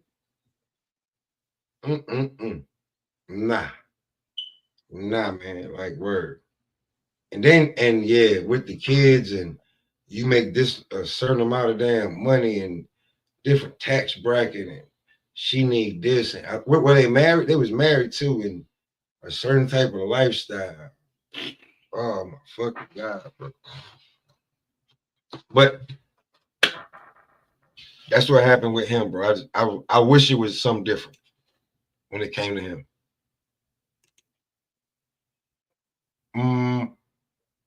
And that's May 30. That's May 31st. That fight coming May 31st. Because Caleb, and also in that interview, somebody's attacking Caleb Plant in that fight about how he think that Jose Resendez is going to do something with Caleb, but it's a good look. Like it's on a Zoom shit. It's a Zoom press conference. So somebody asked me, somebody had something that said something in the chat about Bacole. How y'all feel about Bacole and a Jabba fight? I don't know. At first, I was thinking Mark McCauley might be able to take F.A. Ajaba out, but after what I see what happened with Joseph Parker, I don't know. I saw what happened with Michael Hunter, and then I saw Joseph Parker. I mean, I know that F.A. Ajaba is not a boxer like those individuals are, but F.A. Ajaba do pack a punch, and he got a nice jab when he wants to use it. I don't know. It's a 50-50 fight right now. I don't know. It depends on who decides to come to fight that day. I got Bacole winning that. Listening to what he said, he's like, yeah.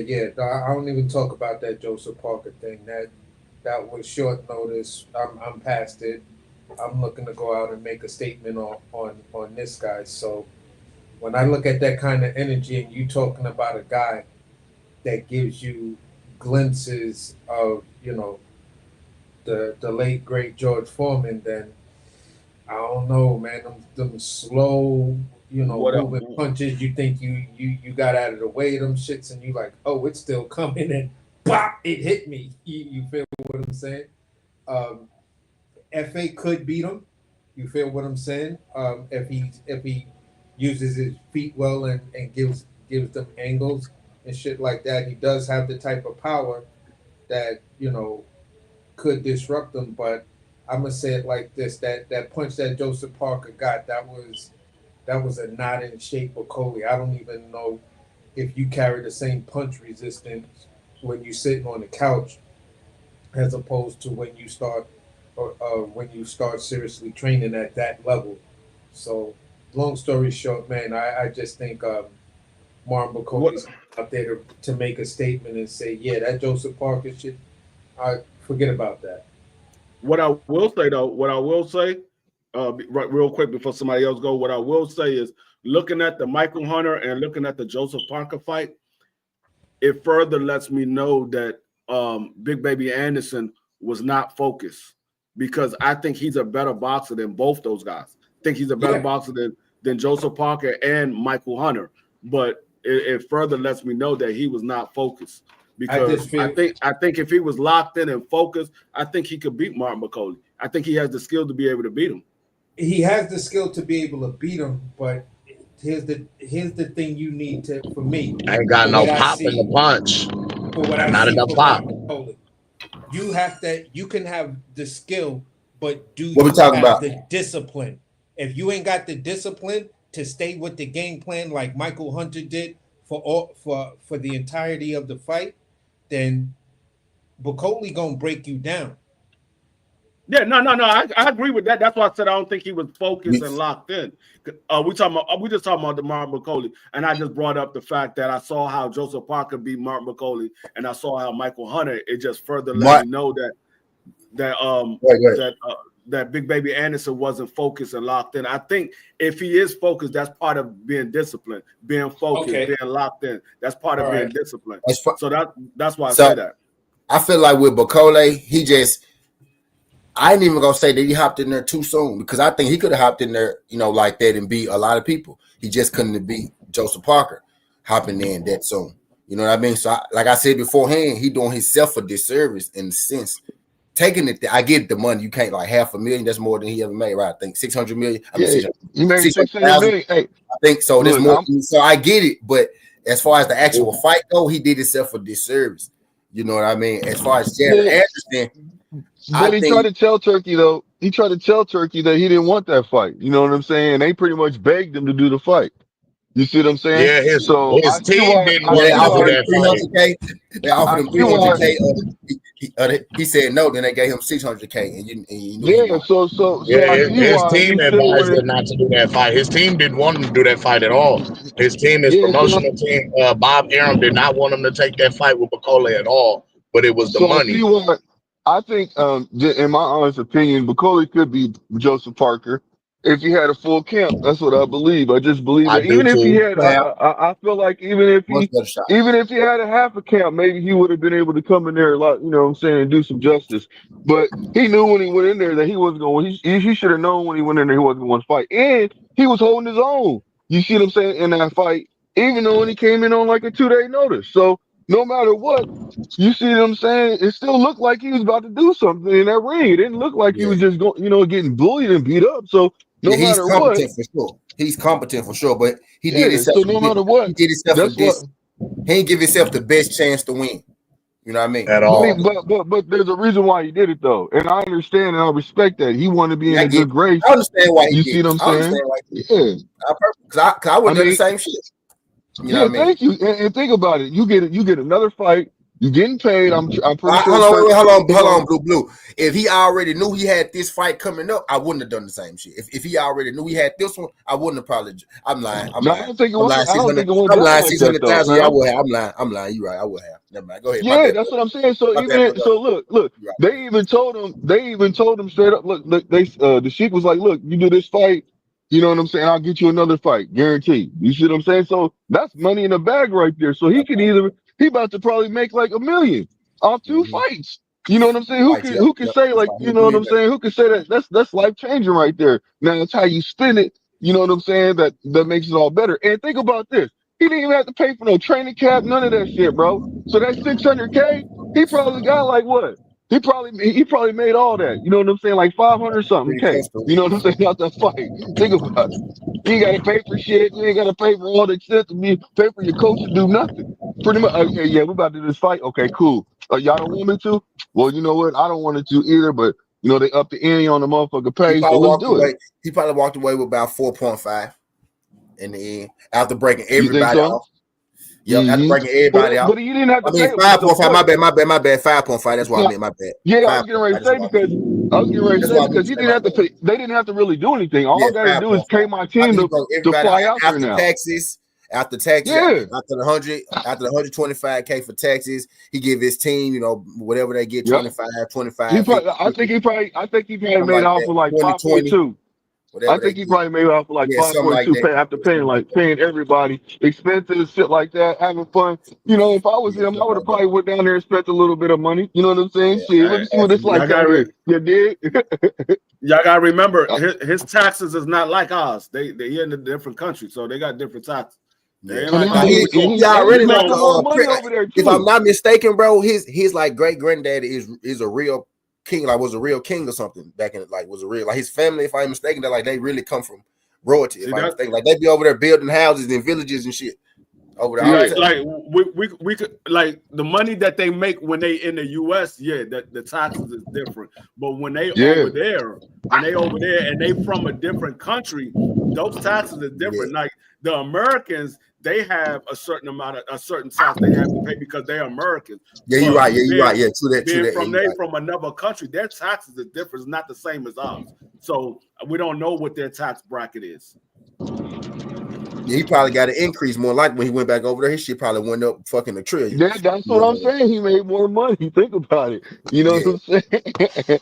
But I think it was a good move for him, though, man. I think it was a good move no matter what. Even though he did that. But if I was him, you could have turned that down. And when you're a heavyweight, you can have a loss when you're a heavyweight. It don't matter. You can have a loss or two when you're a heavyweight. It don't matter. Yeah, but at the same token, think about it. He got knocked out of his title position. He can't have a title fight. So that's the only thing was to really work. Who fights Blue? He'll be back. I mean, he had just I'm with came from that. Kansas City though. He had just came from a comedy tour in Kansas City, and then Turk called him, and then he went over there. But technically, he didn't get knocked out of a title contention because he was fighting the interim title holder.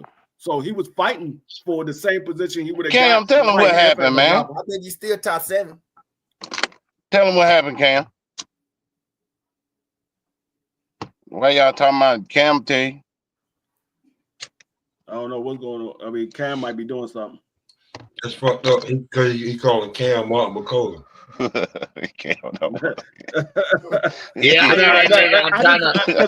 I'm trying to drive through this fucking rain. I can't talk shit. So I'm trying to maneuver through the rain. But yeah, I'm on your ass, big dude. I heard people say that before. They said he got knocked out of title contention, but I'm like, not really, because he was fighting Joseph Parker. Joseph Parker, he actually got moved up for a title a little bit sooner than he normally would have. Yeah, he was fighting for eliminator. Joseph Parker is actually the one they trying to knock out of title contention. No, but what I'm saying is Joseph Parker was the interim title holder. He was fighting F.A. Job. Yeah, I know, D. You know what I'm saying? You know what I'm saying, D. I'm saying Joseph Parker is really the dude that they trying to knock out the title contention. Right. Here's the thing that's going on with Bacoli. He's still ranked number 4 in the WBC. They moved him out of the WBO. That's where he got dropped out of the title contention because he was up there, you know, not too far up under Joseph Parker. Like he was in the top 5 prior to that. So the WBO just dropped him. He's still ranked he's still holding his number 4 spot with the WBC. He's still holding his the WBA spot at number 6. And wait, I just saw it. He's ranked number 10 in the IBF. So he's still in contention. He just got to work his way up through the other sanctioning bodies. I mean, the dude he fighting, what he ranked? Who, FA? Yeah. FA is ranked number 3 in the WBC. I don't see FA. Well, he finna move up then. IBO. FA about to go to sleep. Yeah. FA used to be the Terminator. He about to go to sleep in this fight. I promise you that. FA is not ranked in the WBA, and he's ranked number 3 in the IBF. So no matter what, FA is ranked higher than Martin Bacoli. So if Bacoli win, he should get those spots. You know. So he'll be. Hey, one thing I'm gonna say about FA, man. Remember when the dude quit? Effie walked out, the dude was waiting on him. The dude looked at him and said, "I'm not mistaken, that's the guy Wilder about to fight. If I'm mistaken." Look, he said, "I'm fighting this nigga right here." I heard that it wasn't just because FA. Yeah, I heard that it wasn't just because FA walked out and he was scared of him. There was a situation going on. They ain't pay him enough. Yeah, they ain't pay him. Yeah, so he was like, "Nigga, I'm not fighting this nigga. Fuck this. I'm stepping in the ring getting out. Y'all fuck y'all niggas, man." I think they said 3,000. Then when he got there, they tried to pay him like 300, or it was something like that. 10,000. And they tried to pay him 3,000. It was something like that. But then he said, "I'm going here, so I can say I went in and I'm gonna walk out because y'all get me." Yeah, because part of it was they was like, "Look, if you don't step in the ring, you don't get paid."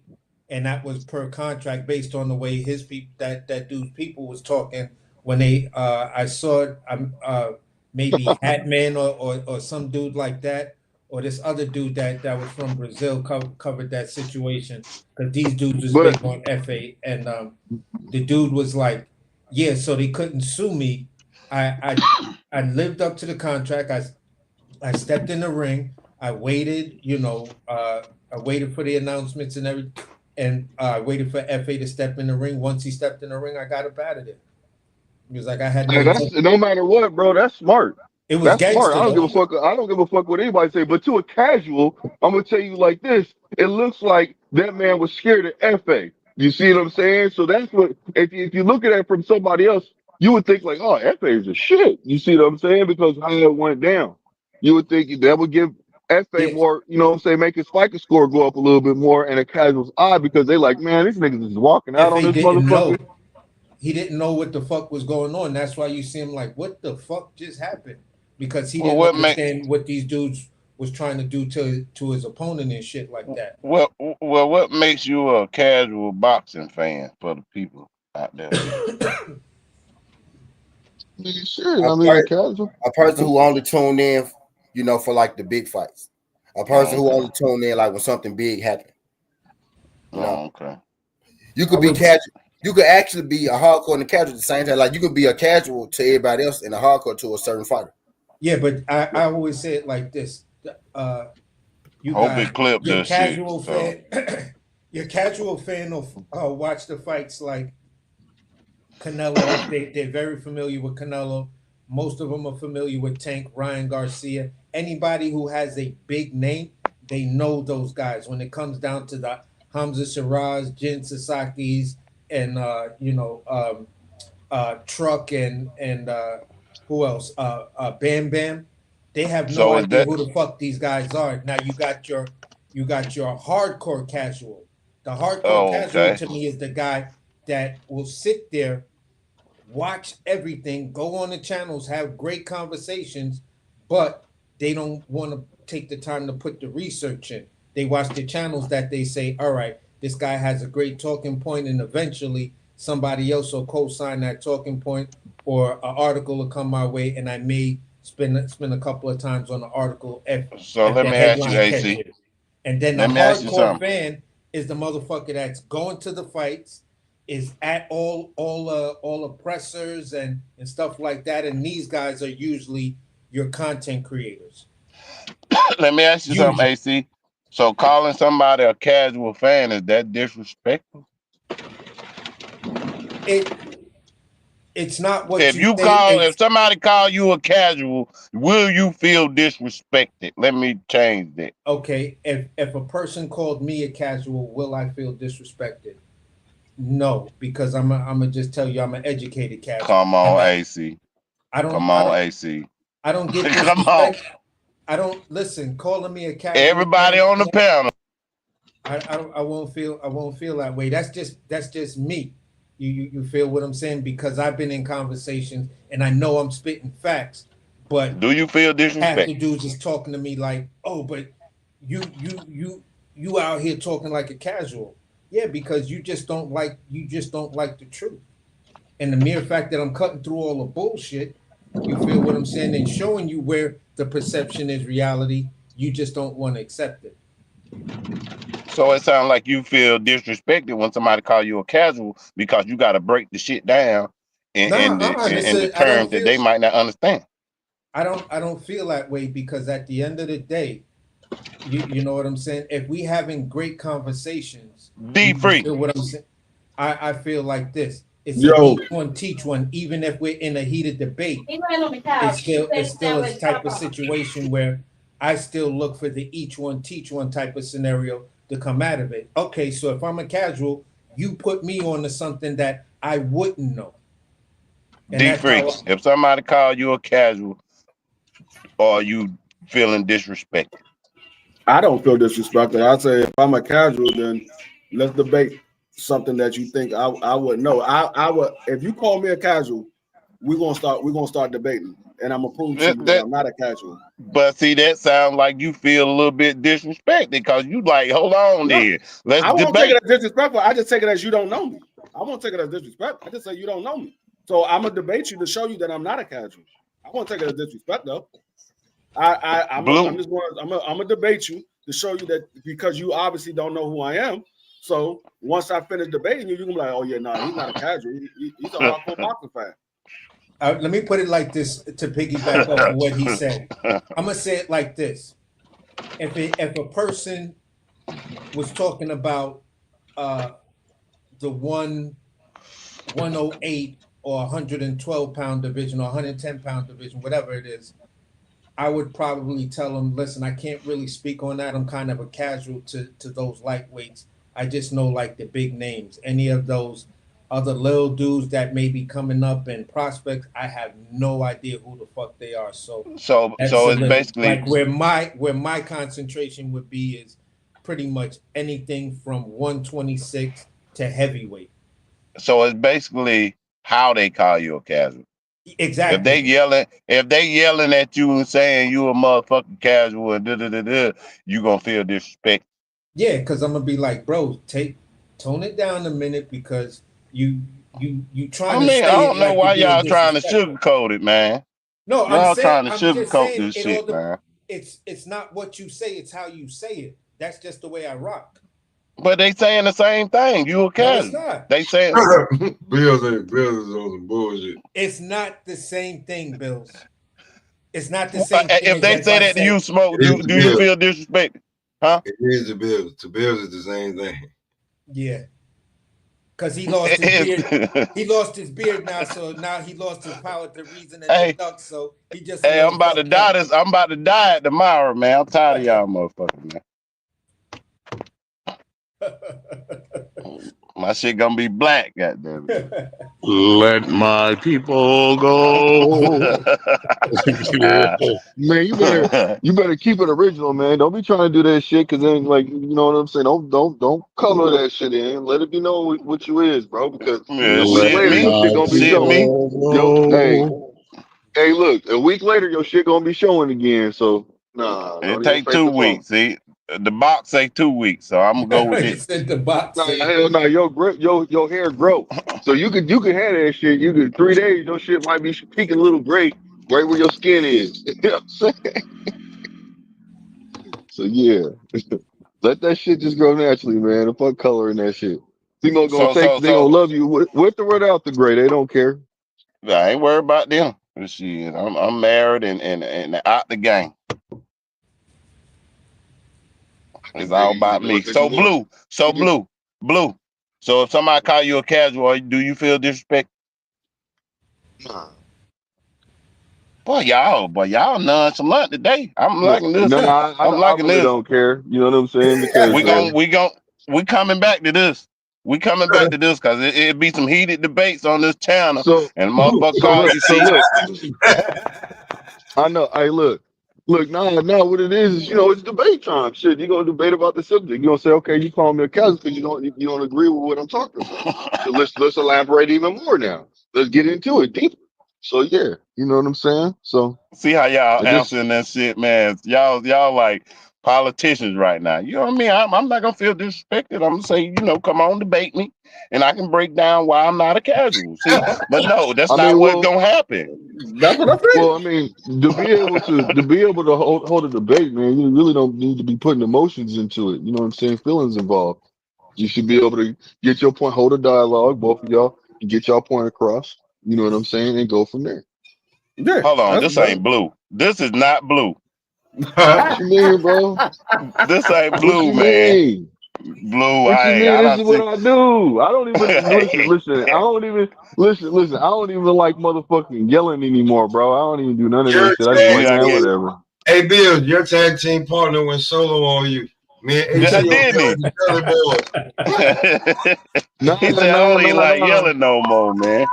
Nah, man, I ain't got time for that shit, man, because I know what I do. You know what I'm saying? You over here, I rather Billy. You over look. here I'd like rather argue with outside. my lady. I'd rather argue with my lady. You know what I'm saying? Rather than argue with some Uh-huh. niggas I don't even know. We over Because I here, love making and money. the outsiders. We building the NWO over here. It's a wrap for you, bro. And you not staying with the baseball bat yet. You lost your tag team Nah, partner. That's hey, your Hey, Bill. I always got Bill's back. I'm always gonna have his back no matter what. So if he's bit. going at it, I got him. I'm gonna tell him to step Ask back. I Bills if got he this. feel the same. Ask Bills if he feel the same way. man, blue just said I don't even yell no more, man. Like you don't even do your finish. You don't even do your finishing move no more. He ain't It's got the over. nah, he ain't got the same That finishing move no more. that ain't my finishing move, bro. Yelling. That's not my Ah, finishing move. shit. He ain't got the finishing move. He don't got the same finishing Uh-uh. move. You got to smack it up out on Bill. Hey, nah. We gonna wait a couple days. Like fight don't happen when Shakur fight. We gonna see Blue come out of nowhere. You got to find you a new tag team partner. That's what the fuck you got to do. No, he don't, man. I'm right here. Hey, Hey, man, you know what I'm saying? That's it. I'm right here. I'm always gonna have a 6. You know what I'm saying? It don't matter. now y'all in the Navy. Y'all try to gang up on Bills and I'm around. I got him. I got him. All right, I so don't know. They surrounded me on that other channel, man. I'm a Yeah. Who's on the before channel? You On gonna have you Goop gonna them channel, man. I I think you was working or I ain't something. do it. Well, my channel, I ain't do it. So, real quick, man, before we get up out of here, I ain't even gonna get into the Keyshawn shit. Yeah, yes, I'll answer this question. Keyshawn Davis, Edwin De Los Santos. How y'all feel about that? Keyshawn by decision. By decision? Both of them. Both of them gonna hit the canvas. No, sir, And then Bob, you're wrong. and we gonna see Keyshawn show his real skill. I mean, Abdullah Mason hit the canvas. Wasn't that wrong with that?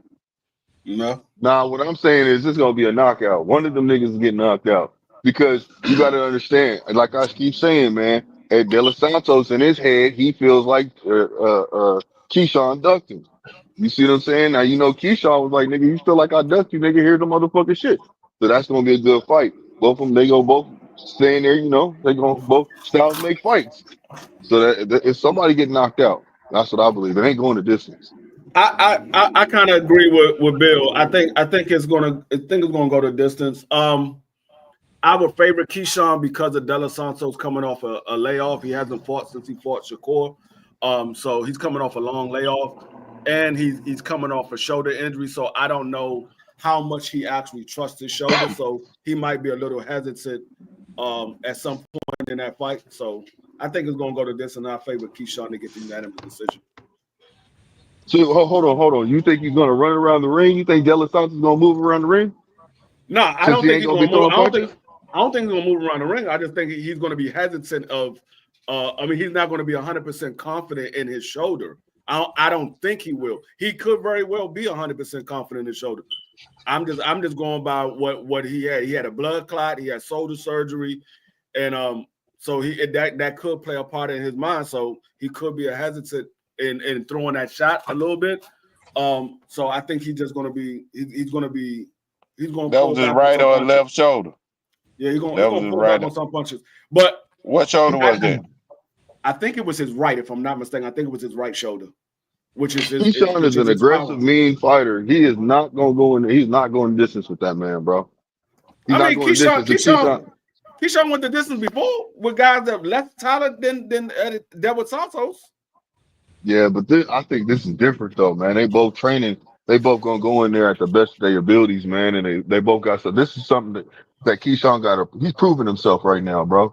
So he ain't going to go in there just to. When Keyshawn go in there, he has that mentality of kind of like a Bud mentality.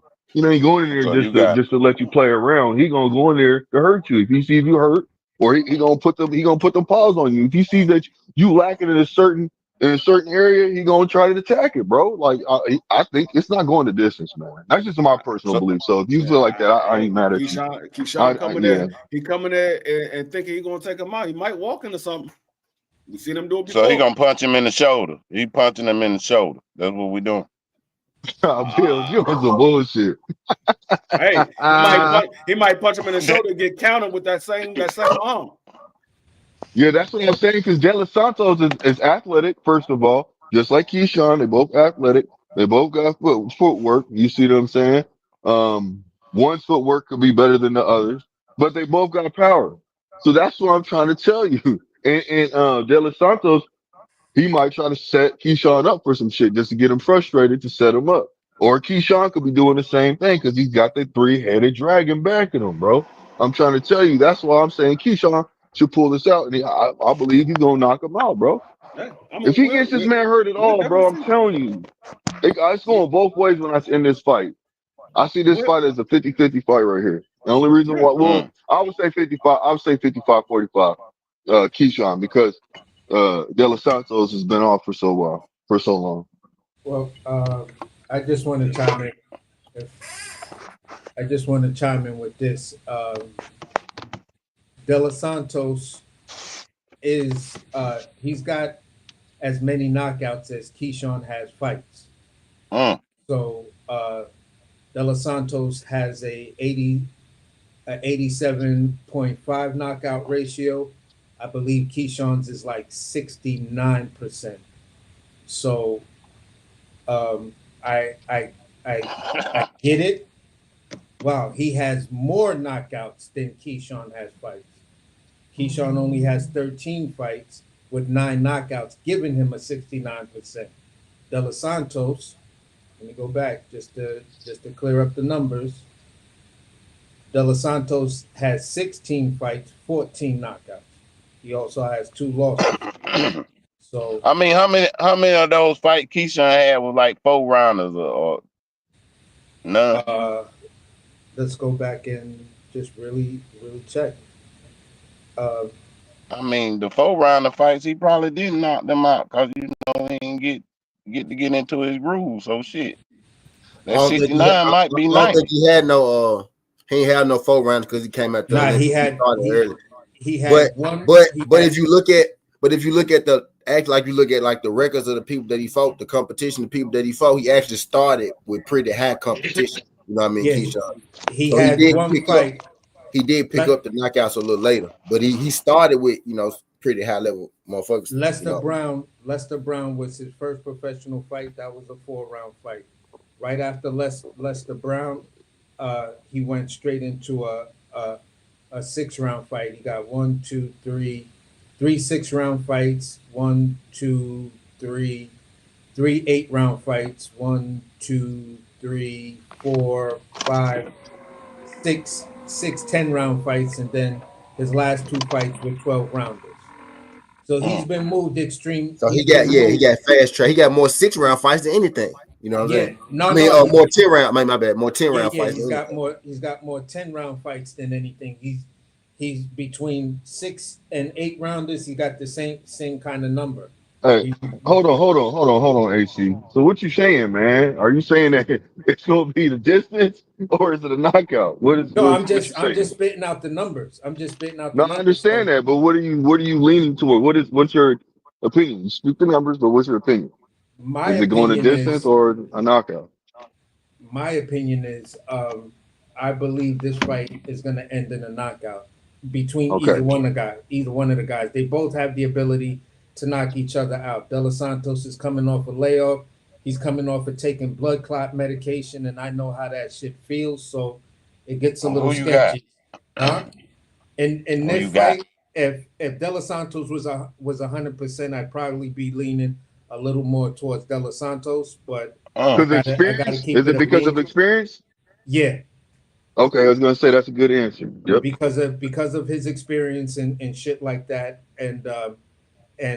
but being that Keyshawn is gonna be the more healthier guy, he is taller, but they both got the same arm reach, so it's gonna be a little weird there watching it. So I think Keyshawn will pull it off. One thing I will say is I don't like how Keyshawn's throwing, putting out. Maybe he's just doing it for conversation, for views, just for people to look at, to view him more. Talking about he's too small. I don't like how he's saying that because it doesn't matter that you're small. You know what I'm saying? He's Because it doesn't 5'8". matter that you're Keyshawn is small. 5'9".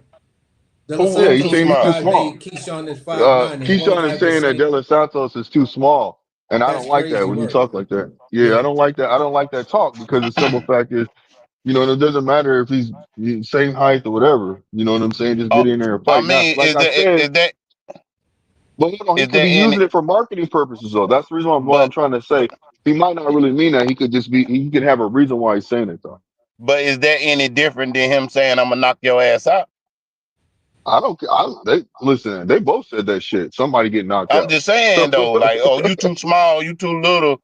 I mean, that's nothing other. But a motherfucker say, "I'm gonna knock your ass out." That's a little bit deeper than you being short. You too small. I mean, of course. I'm just saying, like, don't make that. I'm just hoping that's not his real mindset. That's all I'm saying, bro. Oh, okay. I'm hoping that's not his real mindset. It could be used for marketing reasons. You know what I'm saying? Like he is a businessman. He's a businessman for right now, so he could be using it for marketing. He could just be using that just Blue. Yeah. What you mean marketing? What they marketing it to midgets or something? What you mean? No, bro. Just making more money. Selling tickets. Oh, okay. Yeah, man. Just get more money, bro. What you mean? For the small. I mean, you said to the small people. Bill. Huh? Don't be acting like a casual. No, that's what. See, I feel disrespected. Yeah. Hey. I ain't got time to debate, man. So Oh shit. No, I just think what's going on, I'm buddy? hoping it's marketing. That's what I'm hoping. What's I'm happening, hoping he y'all? doesn't have that intention, that real intent. What's going on, man? What up? Nothing. I was working, man. Salute to everybody, man. Pop, AC, Bills, Blue. What's happening? Be free. What's And good, see if bro? What's Cam's good? still up What's there, good? What's man. good? Just listening, man. I missed the first part. I was working, man. Yeah, me too, But man. I'm Hey on the man, clock now. listen, if you making money, man, I'm all with that shit. It don't matter if you listen, you here now. That's all that fucking matters. You showed up late. You know what I'm saying? Shit, it's all good. Get that money. That's what I I'm think always I about, think man. Get that motherfucking money first. yeah, we about to go to Myrtle Beach. We about to go to Myrtle Beach tomorrow. Oh, okay. So I had to get it Okay. in, man. Down this Check the way. lady out, man. And look at that water. I know it probably ain't warm enough yet to get in that shit yet, but we gonna look at it. We gonna have a nice little view and look at it. Go eat some seafood and shit. But as You far as going to the this, north side? You going to the north side or the south side? Best bet go to the north side, bro. North, yeah, North. I used to Yeah, live, yeah. I used to live in Colombia, man. I used to live in Colombia for like what, 11 years, I think. Okay, So okay. I used to go out there all the time. But I'm happy that Keyshawn picked this dude, man. And I think that it is closer to 50-50. I might edge Keyshawn because he's been more active. And I don't think it's in his character, but I hope De Los Santos don't come with that. I'm just happy to be here, shit. But the dangers of this fight is that De Los Santos, he can be clipped, but Keyshawn can be enticed into a brawl. And I'm not sure if a brawl is what Yep. Keyshawn want with this dude. Cause this dude, he could be like at one blink of an eye, he could be on the canvas looking up, man. And that dude got De Los Santos got some suddenness. So I'm looking for Keyshawn. Oh, body, you went out. Yeah, he went out.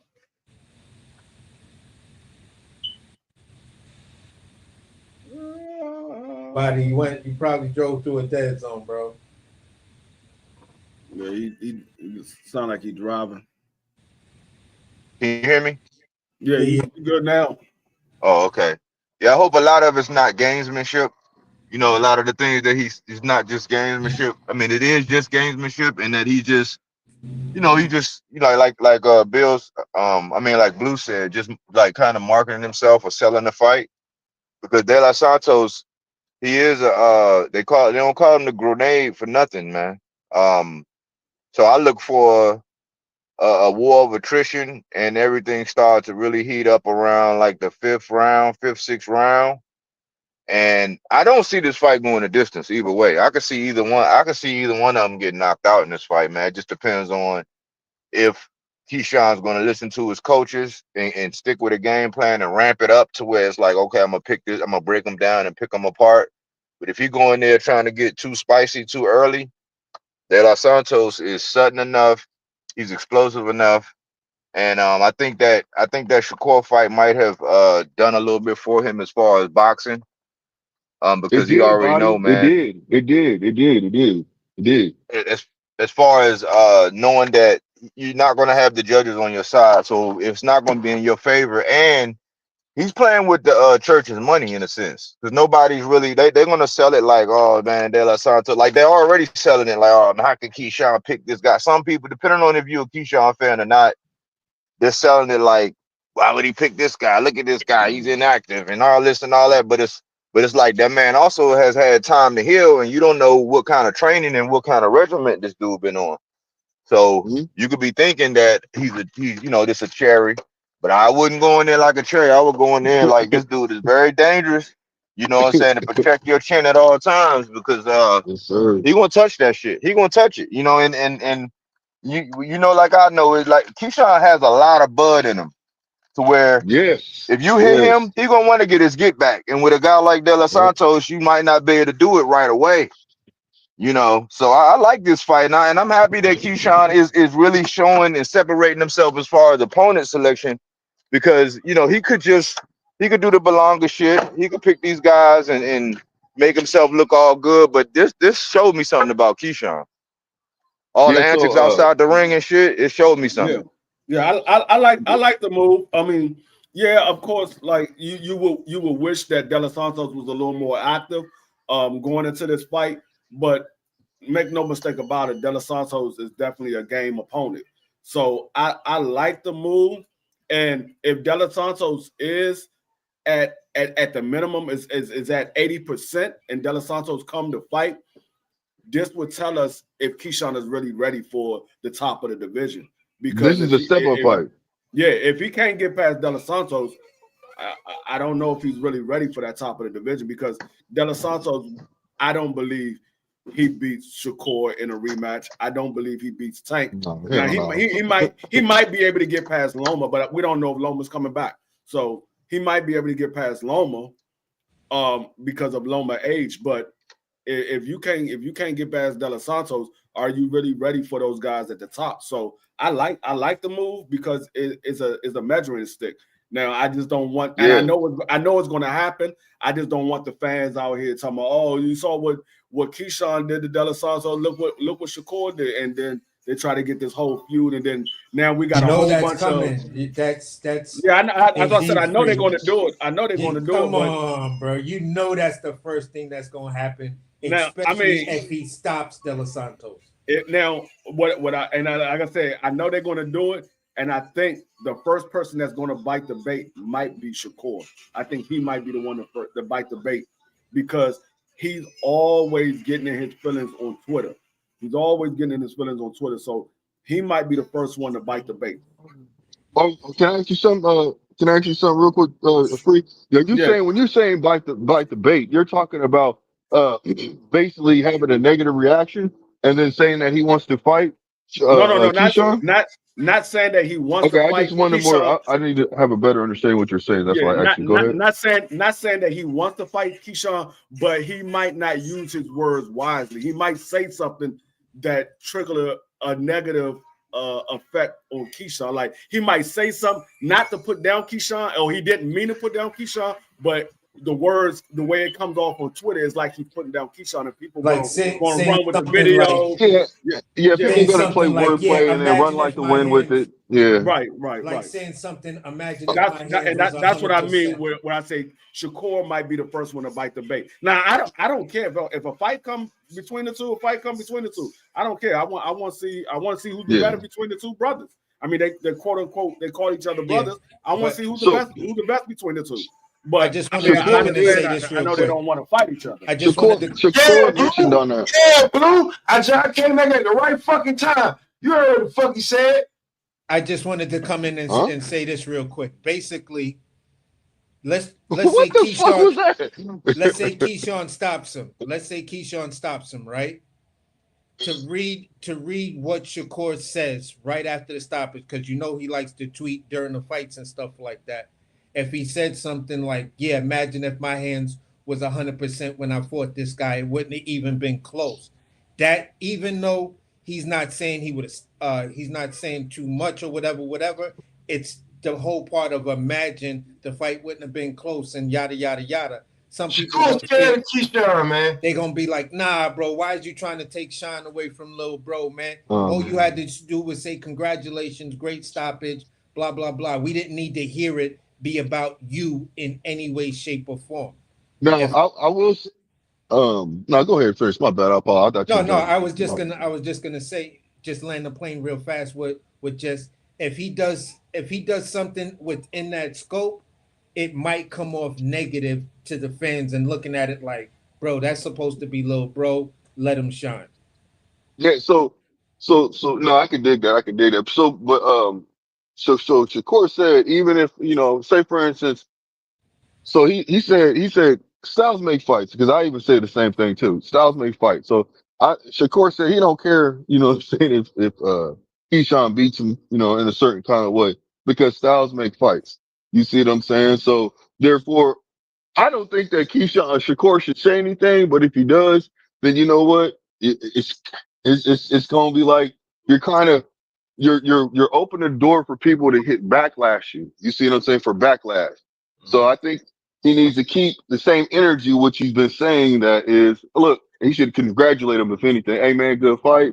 You know what I'm saying? The way you did it, appreciate that. You did a good job. That's what he should do. Come on with anything else, he can get some backlash. Now, is he doing that because of marketing reasons? Don't know. You see what I'm saying? So we're gonna find out. We're gonna find out. So Hey, Bobby, let me ask you, how you feel about that?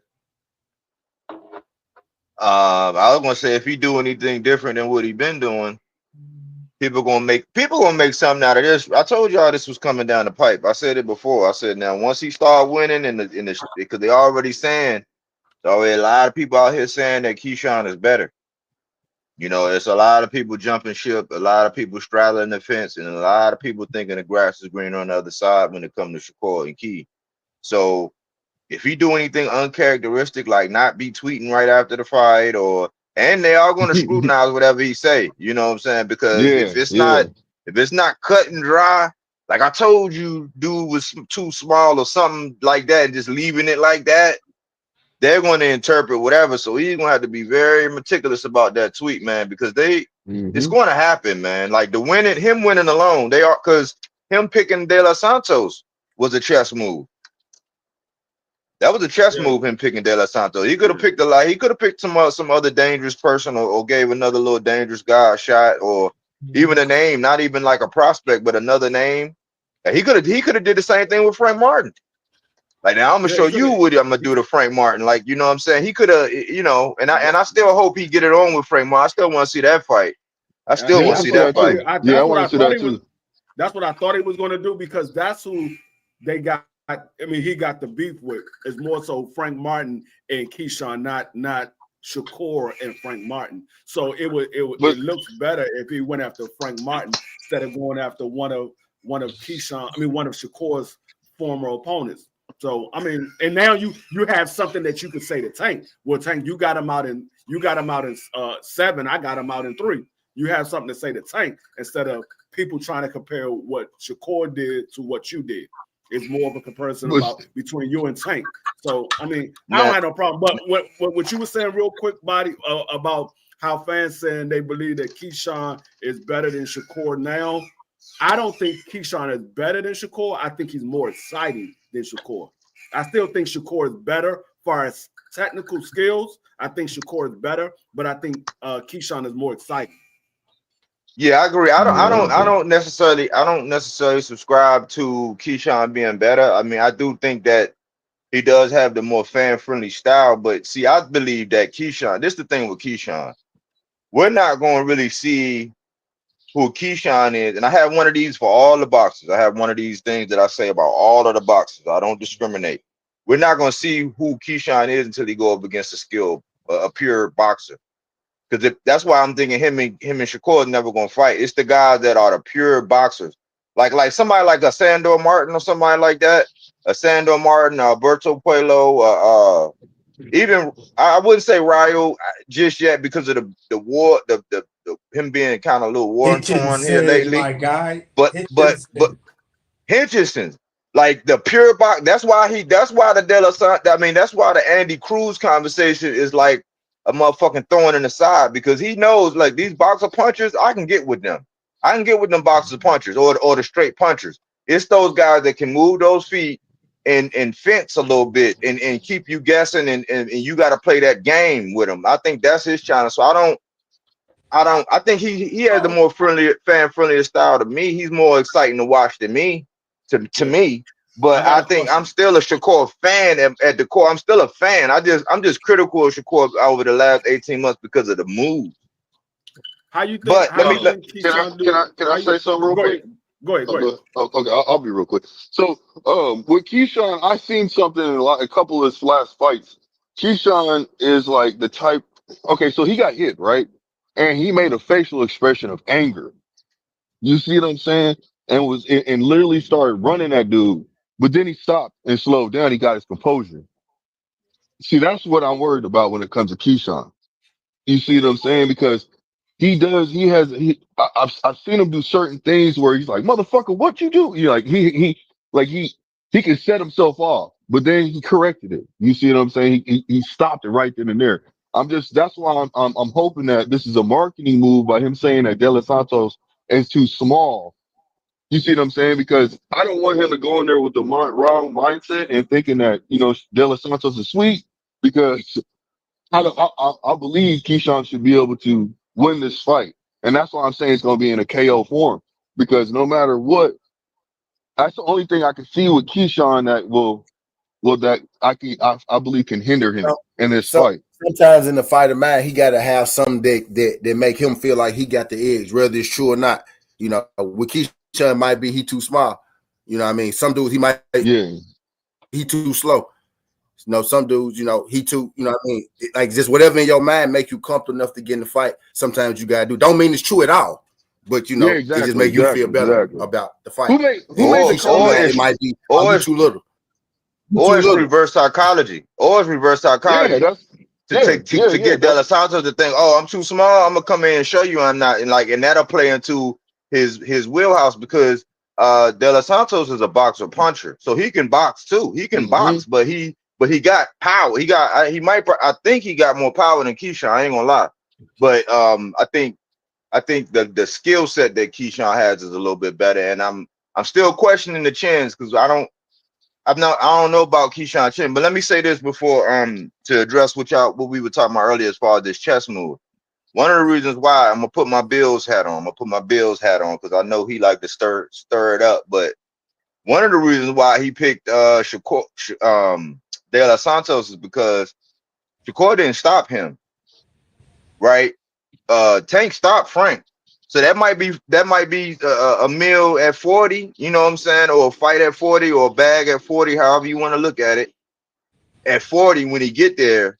But another up is if I do, because they're gonna say if he did Frank and he stopped Frank, they're gonna say, oh, well, Tank did it. And ain't nobody stopped De Los Santos. Tank leftovers. You know what I'm saying? True. So when you go ahead, bro.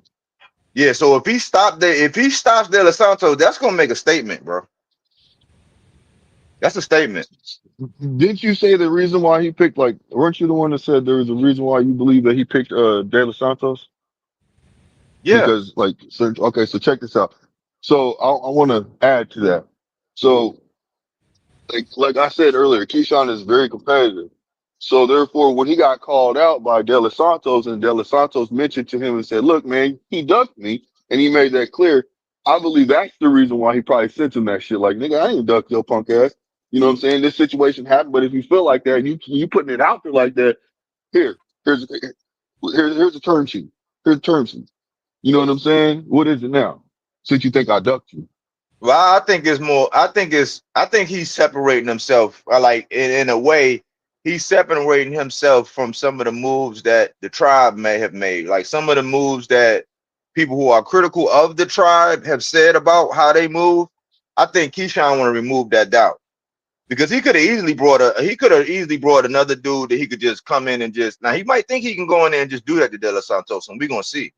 But he could have just picked another guy that had a name and just, brought him over and showed out again. But I think this is a statement for him. Yeah. To do it, because this is dangerous to do this at home, bro. Like, this is like getting up on a tightrope up there. And I'm not singing De Los Santos' praise. I just like De Los Santos. I wish he was more active. I wish he was. I like him. I like his style. I like his personality. I think that he's dangerous. I think if he need to stay active, and he'll be a key player where they all mix it up. I wouldn't mind seeing De Los Santos and Tank. You know what I'm saying? I wouldn't mind seeing Keyshawn and Tank. Yeah, I want to see all these guys mix it up eventually, even though I know with Tank it's kind of limited, man, unless he really rejuvenated. It's kind of limited. But this is dangerous. And I think Keyshawn, to land my plane, Keyshawn wants to separate himself with a statement in this fight. Yeah, now here's the thing. It's a good statement. You know what I'm saying? But like I think it was me and Body, we went over the actual looking at where De Los Santos was placed. He's actually ranked at number 13. You know what I'm saying? He's already got Bernacek out of the way. There was Gabriel Flores. Abdullah Mason is at 8. Lamont Roach is currently ranked at number 9. Andy Cruz is ranked number 10. You feel what I'm saying? Zora Abdulev, and I don't know what's going on with this guy. He's ranked number 3. Sam Noakes number 2, and Raymond Moratala is number 1. So when you look at what he could have did as opposed to what he actually did, it's a statement for boxing because again, perception is reality in this age. So if he knocks off a big name, checking off that box of best fighting the best, 3 categories: best name, best available competition, and actually the best fighter in a division or in your rankings. He checks off one of them by Edwin De Los Santos having the big name. So yeah, I could move from De Los Santos, then maybe go after whoever the fuck I want to go after here because I just knocked off a big name. And then if I double down on that and then land a more Tyler fight, what I eventually do is it's not really about Shakur when you really look at the landscape. To me, it's more about making Abdullah Mason slow the fuck down, like throwing obstacles in the way for Abdullah Mason, and now you're starting to establish a income wealth gap to where people are going to say, well, what has Mason got done? And Mason just got dropped by a one-legged guy in the fight before his last, and blah blah blah blah blah. They're going to start to make up all excuses and start to nitpick at Mason because it's going to be Abdullah Mason versus Keyshawn Davis, or it may be Maura Tyler. So he's separating himself from the rest of the pack by taking on some of these big names and then saying, all right, I'll reach down and grab you. I know you're tough competition. You may be here or there better than me in these pocket areas, but guess what? I got the machine behind me and I got the fans behind me. So everything I'm doing is going to be justified. Look, AC, and the biggest thing that people are not talking about, man, with the beauty in what Keyshawn did is this. As an A side, this man brought somebody over from the other side of the street, dog. Yeah. So that obliterates this whole conversation about the side. Nope, because there's an A side. Because I kept saying, I always say this with Tank. If Tank is always expected to send the offense, he's ducking this and he's ducking that. Okay, well, outside of this guy fighting Tank or that guy fighting Tank, they are the A side to everybody else. So outside of Keyshawn and Tank, and outside of Keyshawn and Shakur, both Shakur is an A side and Keyshawn is an A side. He just obliterated it because if I really want to fight somebody and I'm about what I say as an A side, I can go make it happen. That's why I said, man, he won me back. He won a lot of brownie points for this, man, because he shattered that shit with that side of the street. If you are A side and somebody over there on Matchroom or somebody over there anywhere, you view the A side, you can make it happen. Look at what Keyshawn did. What's the excuse? So now that target point is dead. Well, I mean, Shakur had already did it because Shakur fought De Los Santos. Shakur was still with top one, but no, that's different. That's a little different though. Because he was up for he was up because that was for that vacant though. He had to be ranked and up for a vacant. So that took this is a voluntary, like he's picking somebody like that was for a vacant. But it was for a vacant, but he picked De Los Santos because remember Frank Martin pulled out. So he picked De Los Santos. But he was next in line. He had to go down.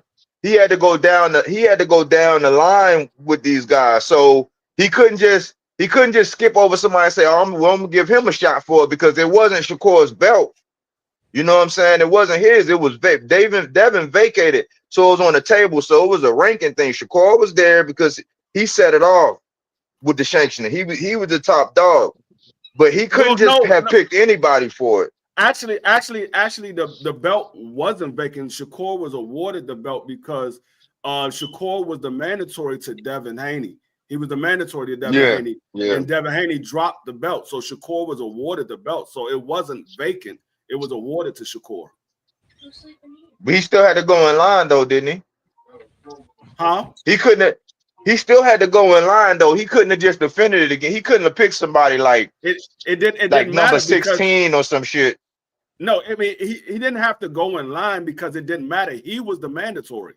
The champion relinquished the belt. He was the mandatory. There's nobody else that was the mandatory. He was the mandatory. So at that point, any fight he does was a voluntary. Because I gotta go back, but yeah, I'll take your word for it though. No, because when it came to Devin and Shakur. Shakur was the mandatory. Devin relinquished the belt. Then Shakur and Frank Martin went into a purse bid. Frank Martin came out of the purse bid, and then he pulled away from the table. So he relinquished his mandatory status. There is no mandatory anymore. Okay, now so it was Frank Martin. Okay, so Frank Martin. Okay, all right. Okay, it was Frank Martin. Okay, Frank Martin was the mandatory. I was wrong. Frank Martin was the mandatory. Okay, but Frank Martin pulled away from the table. So at that point, Shakur can go fight whoever he wanted to. Right. But I mean, at this time, I mean, we already heard that Bob said that he's going to be doing business with PBC anyway.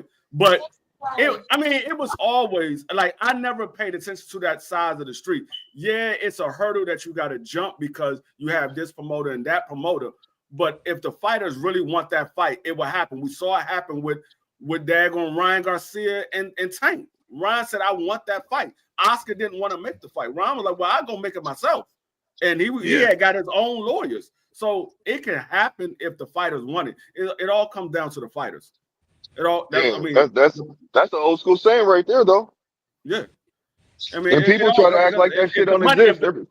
If the money's big enough, the promoters is gonna fall in line. If Ryan and Tank wasn't a big money fight, Ryan was not making that fight because Oscar's his promoter. Ryan wasn't making that fight. But because that fight was with Tank Davis, they know it was a big money fight. They were like, man, all right, you want it? Okay, I'm trying to tell you not to take the fight, but you want it so bad. All right, we're gonna make the fight. And we you gonna lose, motherfucker. Right. We saw what happened. Oscar got paid. Oscar like, okay, you went over there, you got your ass whooped. I'm still getting my money. Give me my money. Yep. So I mean, I never paid attention to that side of the street, but I mean, it's just a hurdle that got to be jumped when you putting more people in the pot. Because if it's only one person in the pot, it's easy to make. Okay, you got one promoter. It's easy to make. Okay, y'all two want to fight. All right, let's go ahead and make this fight. Now you got another promoter. That means that promoter got to share bread with the other promoter. Now it's going to come down. Okay, we got to share the bread. Now it's going to come down. Okay, who platform are we going to put it on? Well, I want to put it on my platform. Well, I want to put it on my platform. Okay, which side is the A side? So it's just more hurdles that you're putting in the way when you have two different promoters. If it's only one promoter, it's less hurdles that you got to worry about. That's why I understand why people didn't give why people wasn't looking at it like when with the whole Norman situation and all that. And I don't want to open that up again, but people are being one-sided with that shit. But I wanted to ask y'all, man. I don't know how long Pop gonna have this open, but what y'all think about this stuff where Boots gonna get Giasab his inherited mandatory, and then the winner of Rolly and Ryan? I don't think that fight is happening next because we already know that Turkey has the Ryan and Devin fight lined up. If both of them get past their opponents, that fight is already lined up, and then they have a rematch after that lined up. So I don't think that the Boots and Ryan, because they saying Boots is being ordered to fight Ryan or whatever have you. I don't think that's gonna take place because Turkey already wants the Devin and Ryan fight. He already has it lined up. So I think that's gonna get pushed on the back burner. And plus, as long as Brian Norman is willing to get in the ring or Mario Barrio is willing to get in the ring, that mandatory gets pushed to the side for unification. Yeah, hey, I was thinking the same. I was actually thinking the same thing. Like what you just said, that's what I was thinking too. I was like, because when I heard that it being announced, I was like, that don't make no sense because you know what I'm saying. Devin is supposed to fight Ryan. If they win, they supposed to fight. So how are they going to try to mandate this shit? Like, you know what I'm saying? Like, what the fuck is going on here? So they, you know, it's just. Man, these sanctioning bodies be getting messy sometimes, man. You do know that the WBC has a feud with Turkey right now. Because remember when Canelo came up on the ring and he told him, "Nah, leave that WBC belt down there." And so they were like, "Hold on, leave the WBC." He only wanted to show off his belt. He didn't care about the WBC belt. Yeah, so, but I thought they meant that though. I thought they meant it. I thought they meant it that though. And he said, "I'll work with him." Yeah, I thought that was meant. Like a little bit after that. He got him to bend the knee. Because they came out and said it was, I guess it was, they said they can work with each other. I thought, you know what I'm saying? If I'm correct, this is what I remember. I thought they, mended that shit. You know what I'm saying? Patched that shit up. Mauricio said it was a they might have. misunderstanding. He dropped a comment. He was like, it was just a general misunderstanding of how they wanted to represent the belt. So now that we got those details worked out, you know, I Because he wasn't trying to say that the belt is trash. He was just saying I was trying to show off my belt. That's all it was. I was just trying to show off my belt. I mean, that's all it was. They might. I mean, they very well could have amended it, but I just think whatever Turkey wants, according to the sanctioning body, he usually get what he wants. So I think all he got to do is throw them a little bit of bread and say, look, hold that mandatory order a little while. I got this fight already lined up. People want to see this rematch. It's bigger than Ryan versus Jerome Booth Ennis. What if that's one of the moves that they do, the sanctioning body? Now that they know that they got the Turkey, they can just be like, you know what, let's throw some motherfuckers. Let's throw a little, let's make a little fuss right quick. Yep, we're going to make this so that Turkey kicks out money. Right. That could have been their move. Let's order this fight. That way Turkey has to pay us in order to put on the other fight. So that could have been their move. That could have been. Think about it, man. It's business at the end of the day, and no matter what, that's a business move right there. Say, look, how can I get some more money? Because we need money. We need something real quick. This is what we need. Okay, hold on. What?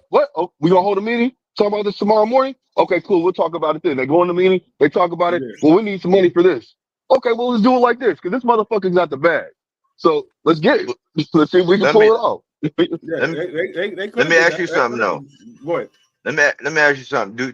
Is it just me, or does it seem like Ryan is getting some kind of like some real favorable treatment, man? Because the numbers he's saying, the numbers he's saying he getting paid, the fact that he headlining and then they got him a mandatory for another one, it's like, man, that's kind of crazy. With how they felt about after the debacle with the you know the PED, the Osterine and all that, for him to get, it's like he in Turkey good graces, boy. I said that when they announced that he was the main event. Yeah, when they announced it as the main event. Go ahead, bro. I said, hold on. He was suspended because of what happened, and now they are rewarding him by giving him the main event. And then they turned around and said, not only he's going to be in the main event, but he's fighting for the WBA regular title. I'm like, what? They fighting for the WBA regular title? So, and this man said he getting 20 mil. I don't know if I agree, but this man, I don't know if anybody's verified this, but that man said he getting 20 in them M&Ms, bro. Yeah, I don't know about that. But Oscar said over and over, you know what I'm saying, while Ryan was suspended, he said, man, when he come back, we're gonna get him fighting again. He wasn't worried about it because he knew that he already had him in the, you know what I'm saying, he's already working with him behind the scenes. You see what I'm saying? So I'm thinking that Oscar knows what's going on. So he's like, fuck, that's my cash cow. I can make the most money off this man right here, no matter what, still to this day. Yeah, that just like some crazy work, man. I don't know how much he's getting for the fight. But I know that's what Ryan said. I don't believe it. I know he's getting more than Devin is getting, and I know Devin is getting more than T.O. is getting. So, and it's funny because crazy work. T.O. is the only champion on the stage, and he's the opening bout. Not only is he the champion, but he's the linear champion as well, and he's the opening bout. And I'm like, man, T.O., ain't nobody worried about your fight. I mean, your fight is going to be the most competitive fight, I believe. I believe that's going to be the most competitive fight. That's the one that I really want to see. But we're worried about what Ryan and Devin is going to look like. We're worried about what they're going to look like. Because they got the big fight next. We're not really worried about your fight. You didn't duck this man since you've been at 140. Now you finally decided to fight him because Turkey said we want to see this fight. And that Devin versus Jose it is really at 147 now. It's not a catchweight no more. Is that correct? I think it's still at 144. I think it's still at 144. Yeah, I think it's still there, and they're trying to. They were trying to get Ramirez to basically agree to what 147, but Ramirez's team was like, man, we ain't doing that because we think he's struggling to make weight. So if he's struggling to make weight, let's keep it on our side since this is what we agreed to it. So let's stick to it. So they trying to stick to their guns. I mean, if maybe they might work something out. You know, they could be getting ready to make an announcement that it is going to 147. You never know. Yeah, I mean, if I was if I was Jose Ramirez's team, it's a smart move on my behalf. Okay, you originally came to me for 144. Yes. Now you want to change it to 147? Yep. Oh no, we're gonna give it at 144. Nope. I That's what I'm saying. That's what I'm saying. That's why they said no. We want to keep it there. Now they might try to grease them a little bit. You see what I'm saying? and basically throw them some money. You did. You know what I'm saying? I mean, either Like- way, I still think Devin will beat him. I think because I didn't like. I mean, the last couple of fights that I've seen from Jose, he hasn't looked like the Jose prior to Josh Taylor. The last couple of fights, he just got washed by daggone Aaron Barbosa. He just got washed. Yeah. Devin gotta just stay behind his jab, man. Stay behind his jab, and you know he's got a nice jab, so he should be able to pull this shit off. I've been saying this for Devin for about 2 years now. I said, stop listening to your fans and be a boxer. That's what you are. You're not a knockout artist. You do not need to go out here and knock nobody out. If it comes, your fans are going to be happy. The public is going to be happy, but we expect you to see you box somebody. We expect you to see you outbox somebody. Use your jab. That's what we expect. Hey, look, we don't care about you posing. Well, hold on, check it out. We don't care about you posing, taking pictures, showing your new weight. We don't care about that. Get out there and box. You know what I'm saying? Yeah. Stick to what you're good at. Stay out there and box. I said the same thing about Shakur. I said, dog, just go out there and be the boxer that you are. You're a boxer. You judge distance. You have great defense. Do that. If you get the knockout, that's the cherry on top. We're not expecting you to knock nobody out. Nobody says Shakur is going to go out here and knock this dude out. Everybody knows Shakur is not a knockout artist. He's a defensive fighter. He fight behind the jab. He throw combinations and spurts, but he's going to judge the distance and make sure he outpoints you. That's what we expect from Shakur. So if you expect something else, then you haven't been watching Shakur. If you expect something else, you haven't been watching. I feel like this. I know that's right. I feel like this. When you have boxers, right? I don't expect the boxer to have the one punch knockout power as the puncher has. The boxer's knockout to me is always the TKO. You put enough hands on this motherfucker to where the ref just says, listen, that's enough. You're outclassed. This is not even competitive anymore. You feel what I'm saying? So for me, when I look at boxers, you know, who are pure boxers, and I say you need the stoppage, to me the stoppage is the TKO, because I'm not expecting you to go out there and one punch, you know, Deontay Wilder or Mike Tyson somebody or some shit like that. That's not within the makeup of what you do. And the last time you got some shit that was similar to that is when you were fighting 4 and 6 rounders. You feel what I'm saying? So for me, that's where I try to cross the line. But I'm always going to be a fan that believes the boxer's knockout is always the TKO. I mean, yeah, like I said, what Shakur did in his last fight, like I said, I was expecting Shakur to go out there and just outclass him. That's what I expected him to do. That's what he did. The knockout came because the dude just was just outclassed. He couldn't do anything with Shakur. So that's how the knockout came. But he didn't go out there looking for a knockout. He went out there and fought his style of fighting, and it just the dude couldn't do anything. So, I mean, if you fight your style of fighting, a lot of times the knockout will come to you. You ain't got to go looking for it. It'll come to you.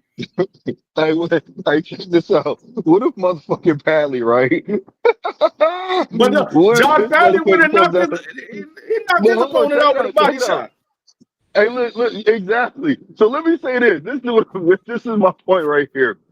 What if Padley comes out and turns out to be like, since he's actually, you know, going 100% right now, what if he turns out to be like he turns into a champion? You see what I'm saying? That would be crazy.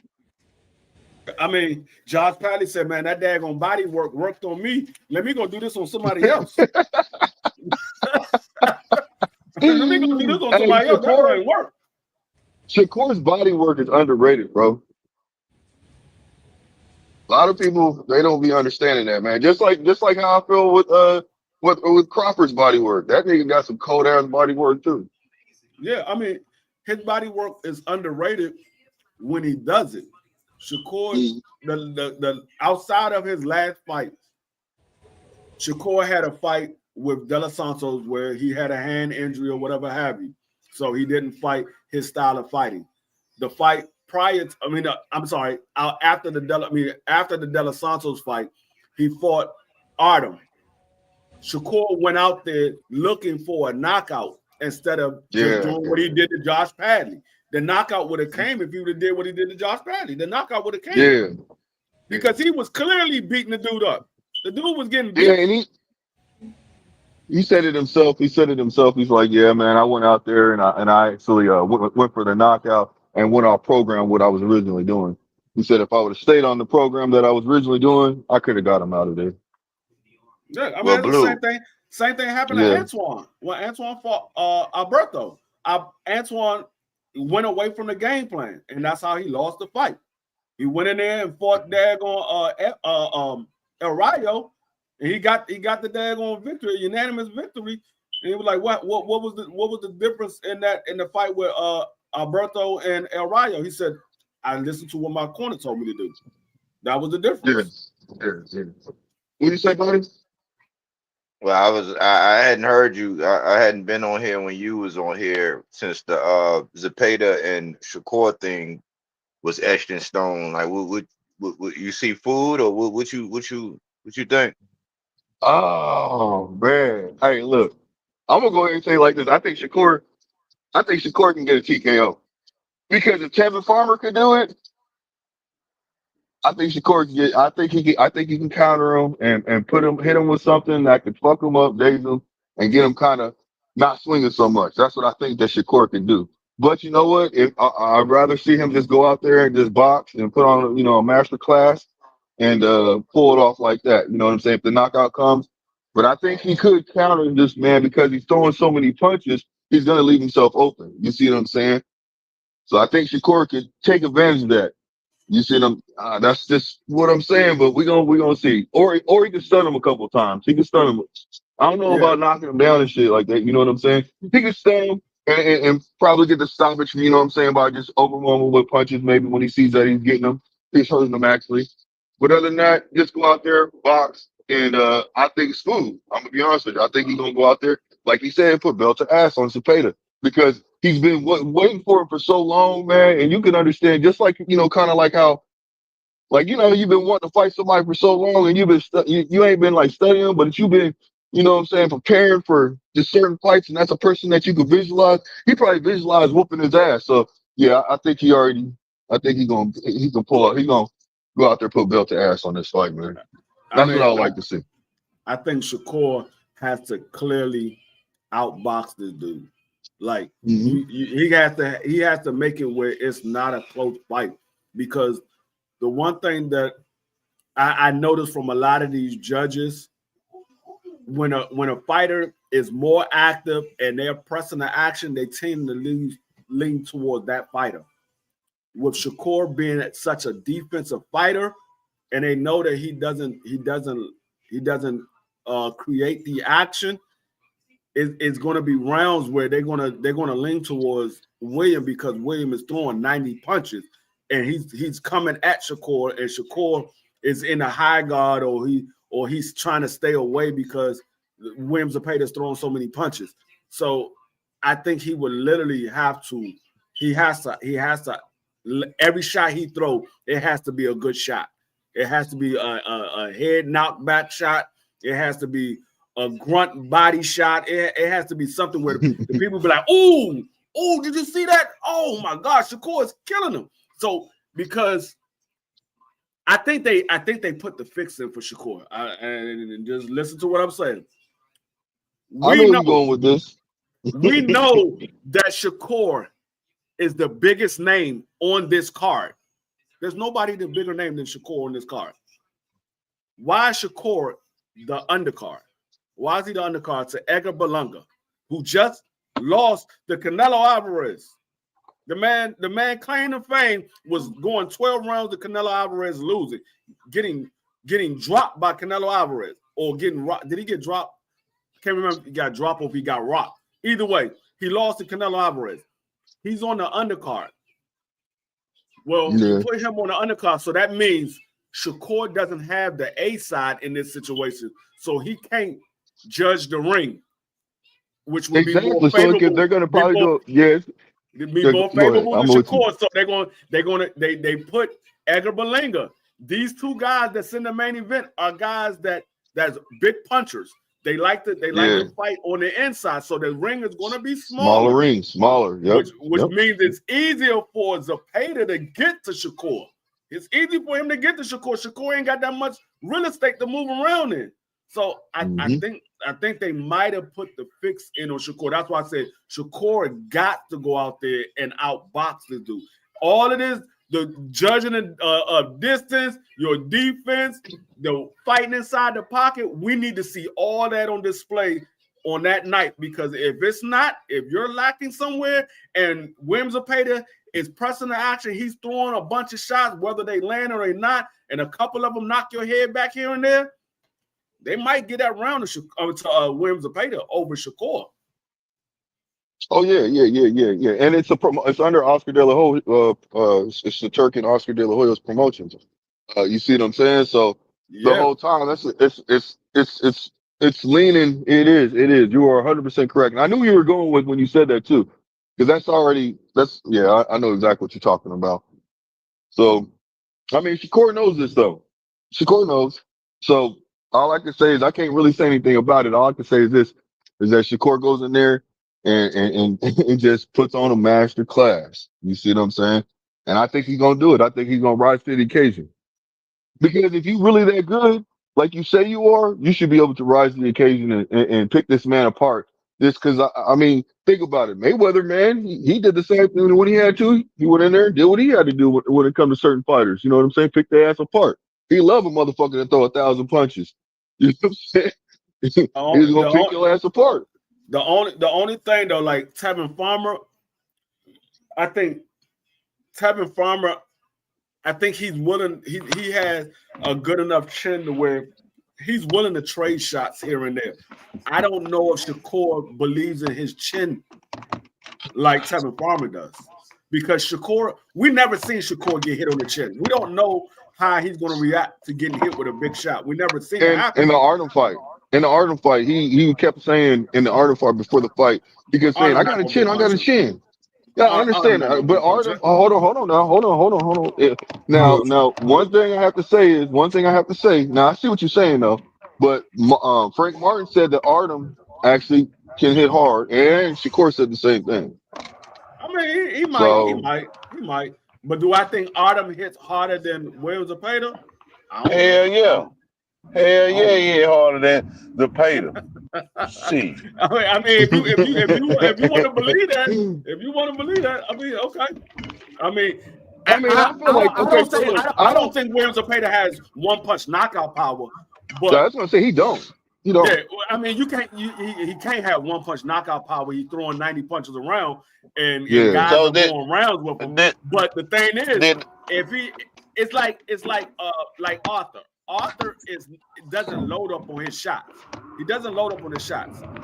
And if you hitting a person, David Benavidez is another one. He doesn't load up on shots. He just hits you with a lot of shots. Over time, it breaks you down. So you don't have to be.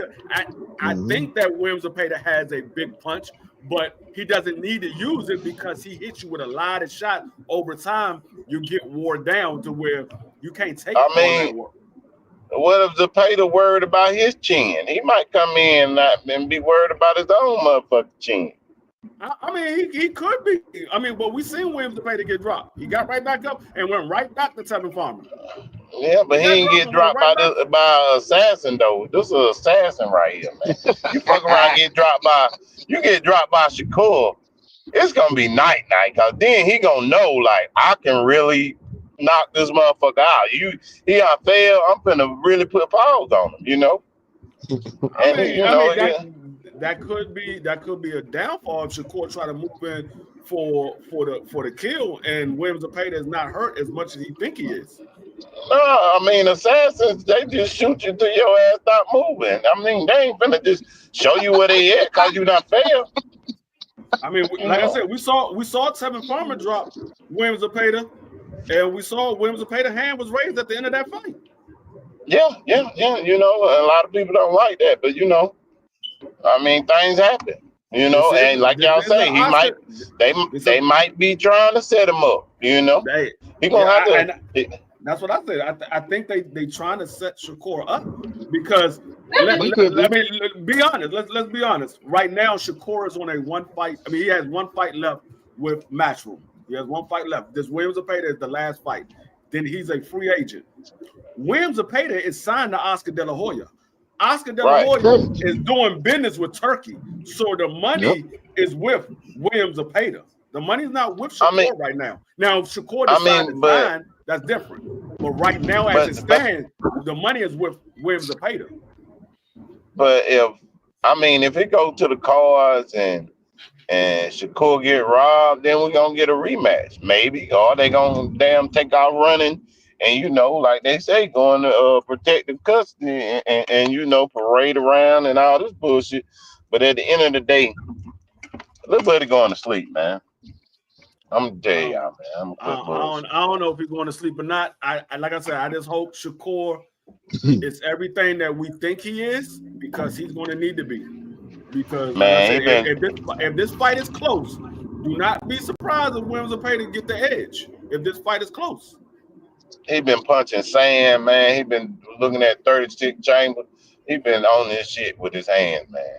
You watch these fights the same way I watch these fights. You know the judges like to go for the guy that's active, that's pressing the action. Dupree is trying to tell y'all, bro.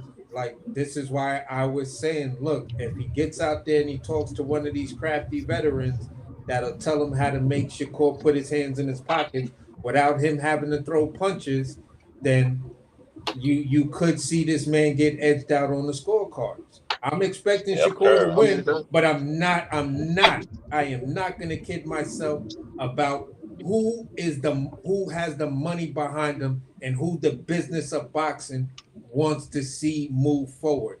If he does this if Keyshawn does what he's going to do with De Los Santos, right? And then Zepeda beats Shakur, you better guarantee that the big fight at 35 is going to be Keyshawn Davis versus Williams Zepeda. And this is where you're talking about, yes, he's more skilled. Yes, he's more skilled. Yes, he has the accolades. But if we want to make money on a fight, we have to put together the fight-friendly jump-off. Venus Chef Curry with the rock, Williams all over again, bro. Chef Curry with the rock. Why when Chef Curry come out, he ain't bullshit. Hey, listen, bro. I'm just trying to let y'all know, man. Listen, the business, like I said, is making moves, man. Shakur got to be everything that he is advertised to be. Because, like I said, if this fight is close, I will not be surprised if Williams Zepeda hand is raised at the end, and I can see Shakur sitting there looking at the judges like they crazy. I think he know that though. I think he know that.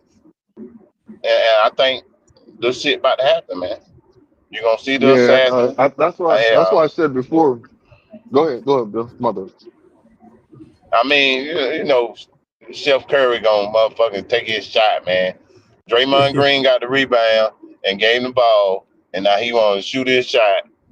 So we know what time it is, man. Yeah, I know what time it is. You keep trying to throw those shots. Come on, bro. Calling me Chef Curry. Like, come on. Yeah.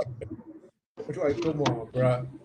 But I'm serious, man. I'm just trying to keep a realistic perspective on things, because at the end of the day, the money's behind. You know, the money right now is behind Zepeda.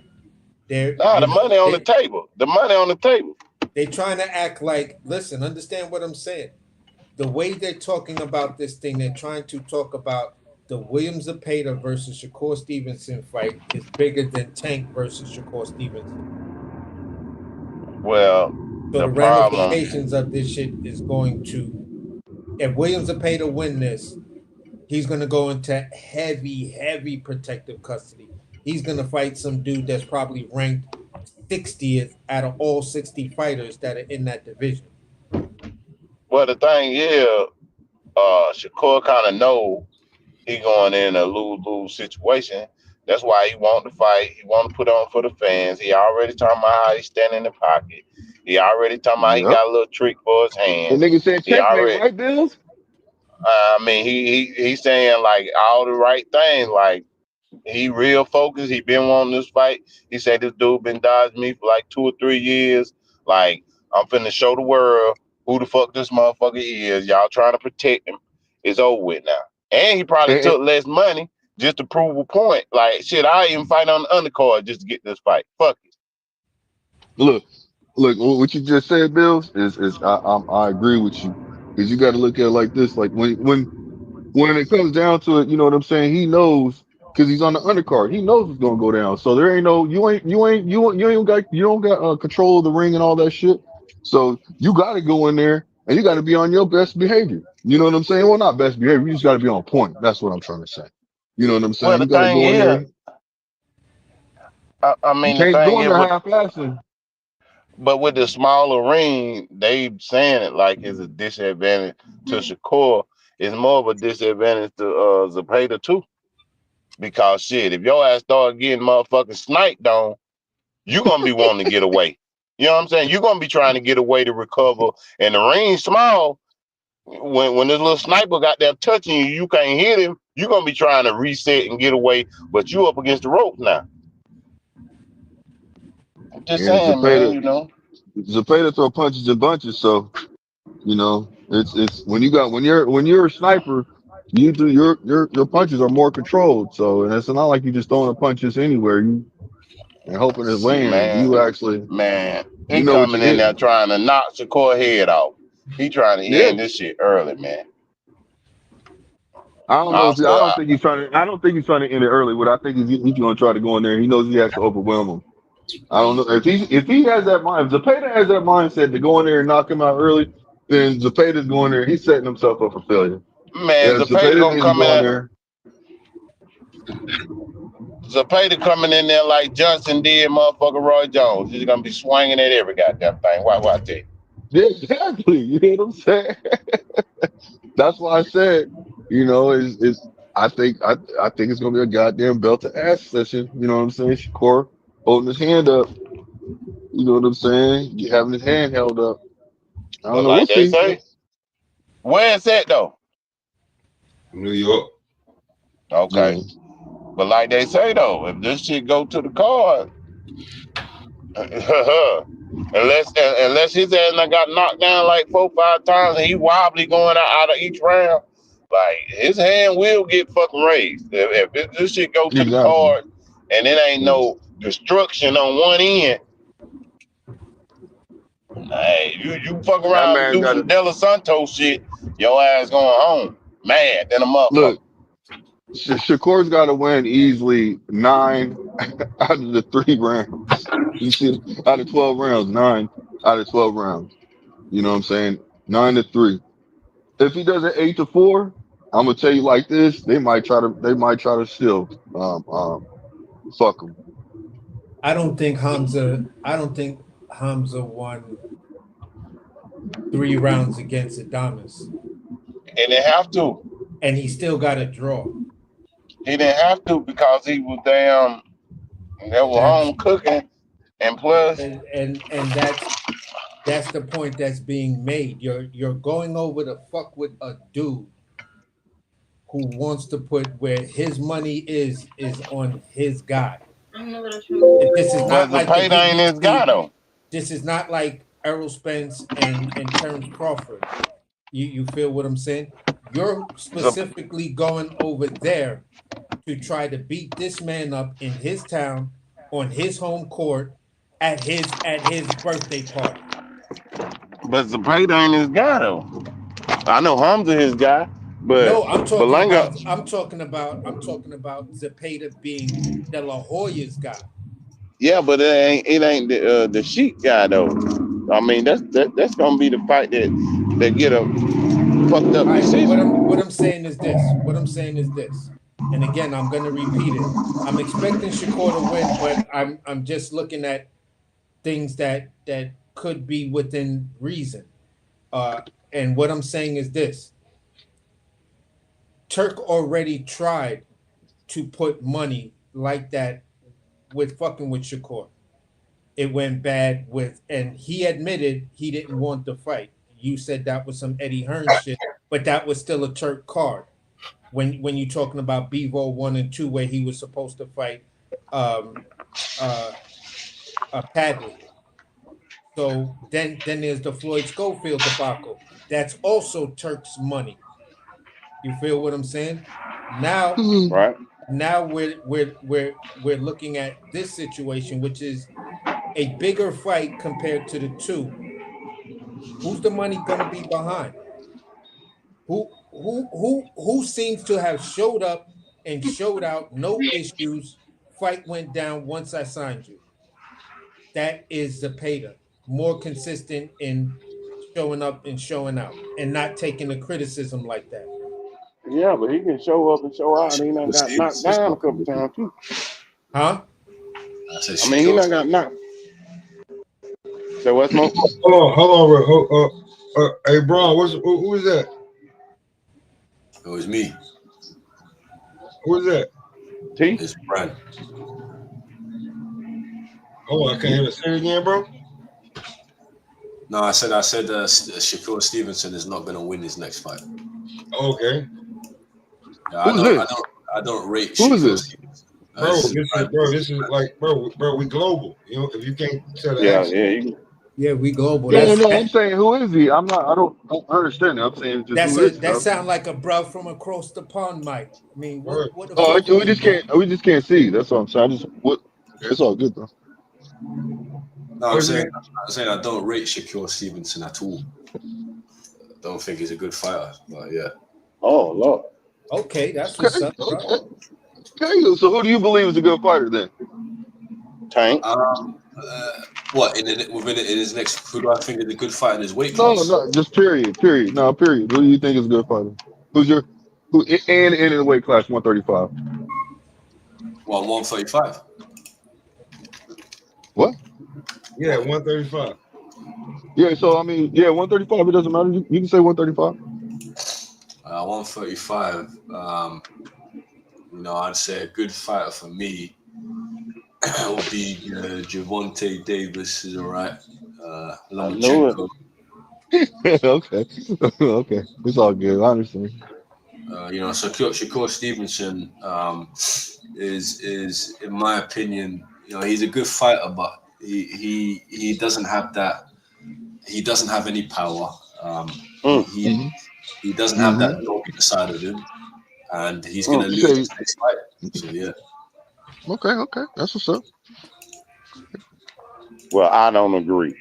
So let me ask you this: do you think that Tank won his last fight, or did do you think he should have won that fight, or it should have been a draw, or do you think Lamont Roach won that fight? Should have been a draw.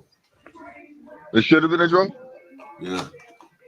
Even if that knockdown was counted. Yeah. Okay. Hey, everybody's entitled to their opinion, so that's all that matters. And I had it scored the same way. I said, even with the knockdown in the 11th round, I said, yo, if he wins this, if they give him this last round, this shit is a draw. Marcel Curry at it again. I'm just telling you, bro. I'm just telling you about Tank. I mean, come on, Shakurian twin. Like, y'all niggas is like the Corsican twins, but oh my goodness! Oh my god! This thing, even you, I can't believe I just heard y'all just say, even with the knockdown, it still was a draw. That just blows my mind. But it is what it is. Everybody's entitled to their opinion. I texted it. I texted it from the round. I seen what the business of boxing was going to do in that fight, and the business of boxing in that situation was not going to let Lamont Roach come in there and take that fight. I agree. I mean, AC did say it. Now he ain't lying about that. But what I'm saying is, he at it again. That's all I said. Is Chef Curry at it again. That's all I said. I ain't say he was wrong or he didn't say this. I just said, Yes, you did. no, I In didn't. my fight, people think But hold on. Let's not take the spot. Let's not take the spotlight away from the man that was just talking. So, anything else you want to talk about, brother? Yeah, I'm gonna ask him a question, nigga. Since you trying to, Yeah. hey, Bron, because let me ask you a question. How do you feel about this Chris Eubank Jr. Conor Benn fight? Conor Benn's gonna win this fight. That's I told you, don't kind of lie. So hold on, cause so before we get up out of here, give me your assessment on the fight. Like how you see it breaking down. Well, the fight is very simple. Conor Benn, I know Conor Benn in real life, and I've seen him train for this camp. I was actually in his training camp, not as a sparring partner, but I did something in his camp which I'm not gonna get into. And I've seen him spar. He destroyed William Skull. He absolutely destroyed him. He destroyed Denzel Bentley, and he destroyed the other guy. The way he looked in that camp was unnaturally powerful. He's a monster. He's a monster, and he's gonna knock Chris Eubank out within the first 4 rounds. I promise you. Chris Eubank is 35 years old. Chris Eubank is a disgrace to black people. He's a failed hybrid with weak genetics. He's a disgrace to Jamaicans. He's a disgrace to Jamaicans as well. He's a disgrace to biracial people. He's a fool. He's stupid. He's dumb. He's old. He's a poor man's Roy Jones Jr. He's not even as good as Roy Jones. He's basically Roy Jones when Roy Jones was washed up. That's basically what he is. He's there to be knocked out. He's done. He should finish. He's all washed up. I don't rate him at all. Oh, so I see you're a huge fan. So I see you're a huge fan of Chris Eubanks. I like that. No, I'm joking with you. I wanted to ask you this. Since you said you've been in the camp with him and stuff like that, I always say certain fighters should be at a heavier weight class. So coming from your perspective, being in the UK and being in the gym and shit like that over there, so you're basically giving us a pretext that what you saw at Conor Benn at 47 is nothing now because he's not worried about the weight cut, and his true essence of his power is actually going to come through at 160. Is that what you're telling us? Yeah. Basically, I don't know what it is, but in this camp, he looks good. It's like he's a completely different fighter. It's like I don't know if he's on something. I'll be honest, because I don't owe anyone anything. I don't know if he's on something. Maybe he is, maybe he isn't. But he looked very, very good.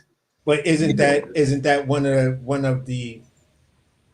I know how tabloid can get out of hand in the UK and stuff like that, but isn't that something that's kind of circulating on the underground as far as certain people in the UK or Chris Eubanks even coming out his face trying to levy the accusation that maybe he's on something. That's why he's looking so big.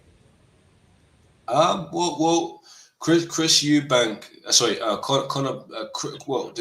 Conor Benn. I don't know if he's on something, but what he failed for is what people use in boxing. It's basically after you've done a cycle and then you recover your testosterone levels with that drug. So, but there's a lot of boxers that are on it.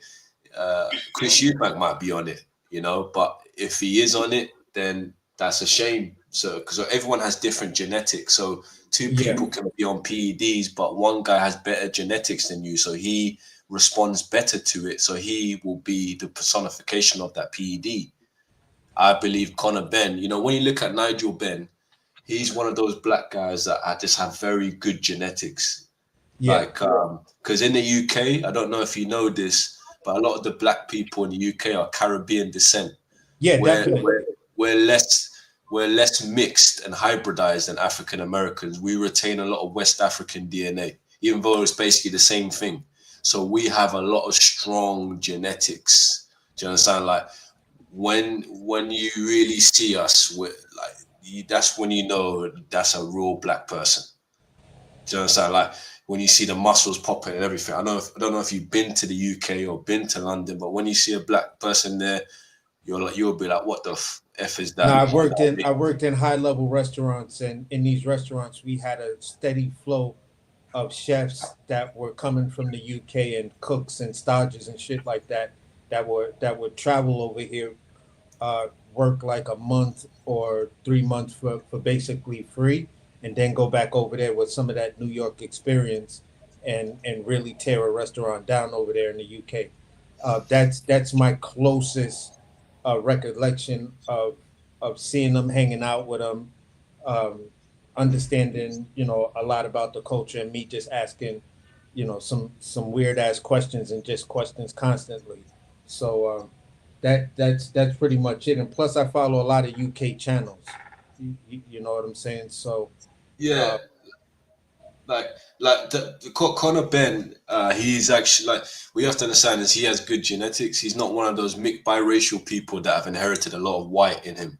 Do you understand? Like he's still got the strong black genetics in him. He's very athletic. I don't know if you've seen Conor Benn fight properly, but he's very athletic. He's got that fast twitch muscle fibers, like Mike Tyson. Mike Tyson is half Jamaican. Yeah, I've seen Conor Benn fight, and yeah, one of my, when he was at 40, one of my criticisms of him was learn how to control the pace and the tempo of your punches, because it seems like you're throwing everything with the same speed and power, like you just want to take people's heads off. Sometimes you just got to disguise some of that shit with a softer shot, and then come with the crazy shot after that. You know what I'm saying? So I was always a huge fan of Conor Benn until the egg situation. Yeah. Like when you look at I actually agree. Like, when you look at Conor Benn's build, it's similar to kind of like a Mike Tyson, where you've got the right height and right arm length to get their best head movement. Taller fighters don't have very good head movement. It's usually shorter, compact fighters.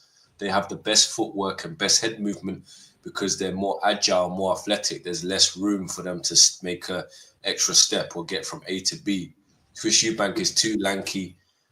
Even when he does roll his head and try to evade like that, is horrible because his torso is too long. He cannot box, and it's a shame because he has a good build, but he cannot box at all. And you're gonna see in this fight, he's gonna get knocked out. I promise you that. Like, it's a foregone conclusion. That's interesting coming from your perspective, being in the UK. I mean, most of the channels that I've seen and been following, it seems as though they're pretty split on it. The biggest issue for Conor Benn is, again, it's one of these weird things that I don't believe. I don't believe in, weight divisions for a reason and shit like that, because throughout history you've had smaller guys beat up the bigger guy. Hell, just recently the smaller Alexander Usyk beat up the taller, bigger, heavier, had the reach. Every advantage went to Tyson Fury, but Usyk beat him twice. So don't tell me about that. And there had to be at least a 30-pound weight difference. And the weight difference between Conor Benn and Chris Eubanks is not 30 pounds. So at the end of the day, bro,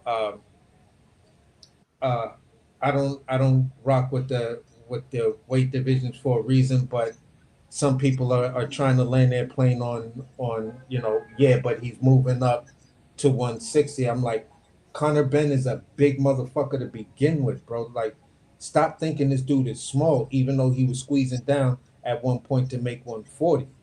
When you look at him after that fight, the dude looked like he about 160, 165. He doesn't come across as a small dude to me.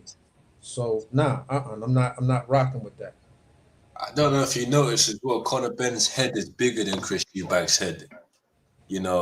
No, Easy. I realized it how the egg splattered when Chris Eubanks hit him with it. It just no, I'm joking with you.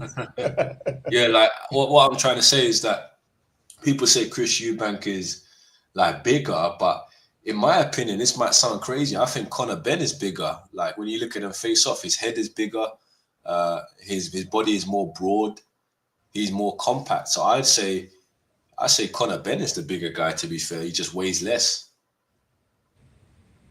Yeah, muscle does carry different than fatty tissue at times. So, you know,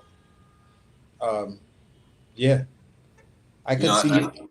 and the bigger the head, the smarter you are. You know, like boxers with big heads are quite smart. Uh-huh.